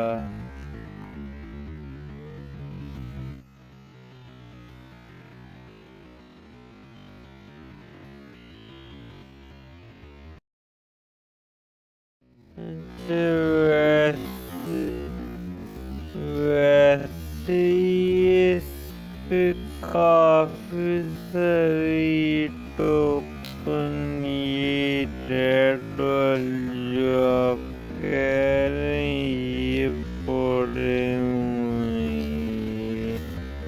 अब मुझे पता ही नहीं टोकन होते भी हैं। ये सारे पड़े हुए अभी मुझे इतना नजर तो नहीं आता कि टाइम के नहीं।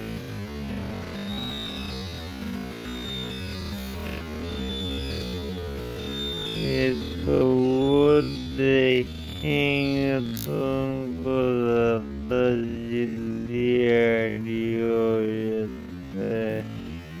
ये मेरा हालत काफी पूरी में जीती पहले की उनको बोलूँ जी लाइफ टाइम करने का कितना खर्चा आएगा उनसे डिटेल ले लूँ। फिर नाम के लिए आपको आग बहाना पड़ेगा।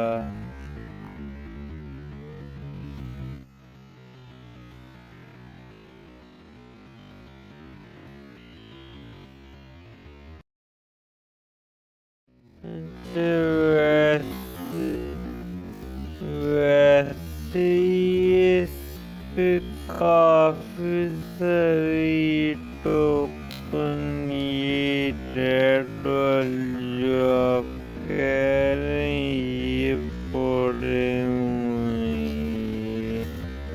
अब मुझे पता ही नहीं टोकन होते भी हैं। ये सारे पड़े हुए अभी मुझे इतना नजर तो नहीं आता कि टाइम के नहीं।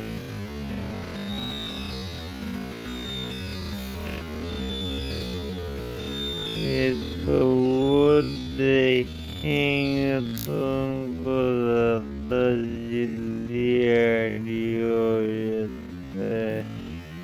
ये मेरा हालत काफी पूरी में जीती पहले की उनको बोलूँ जी लाइफ टाइम करने का कितना खर्चा आएगा उनसे डिटेल ले लूँ। फिर नाम के लिए आपको आग बहाना पड़ेगा।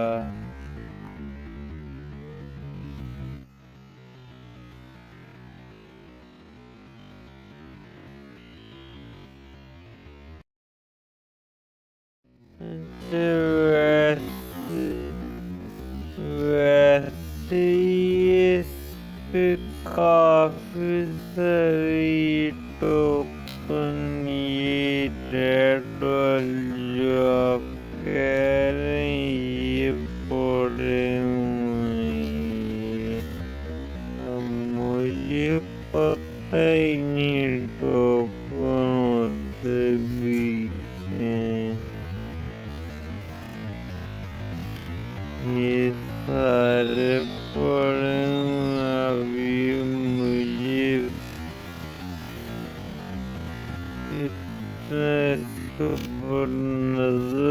Nina Target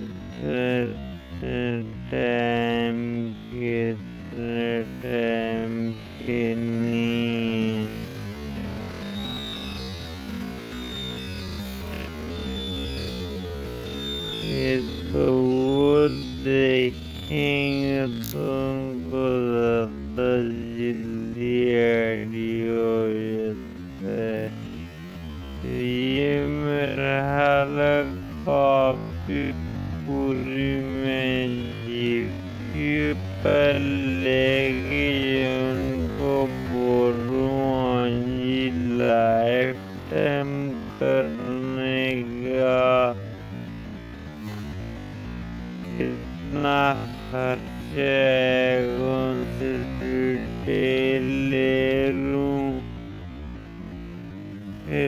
नाम के लिए आपको आग बसाना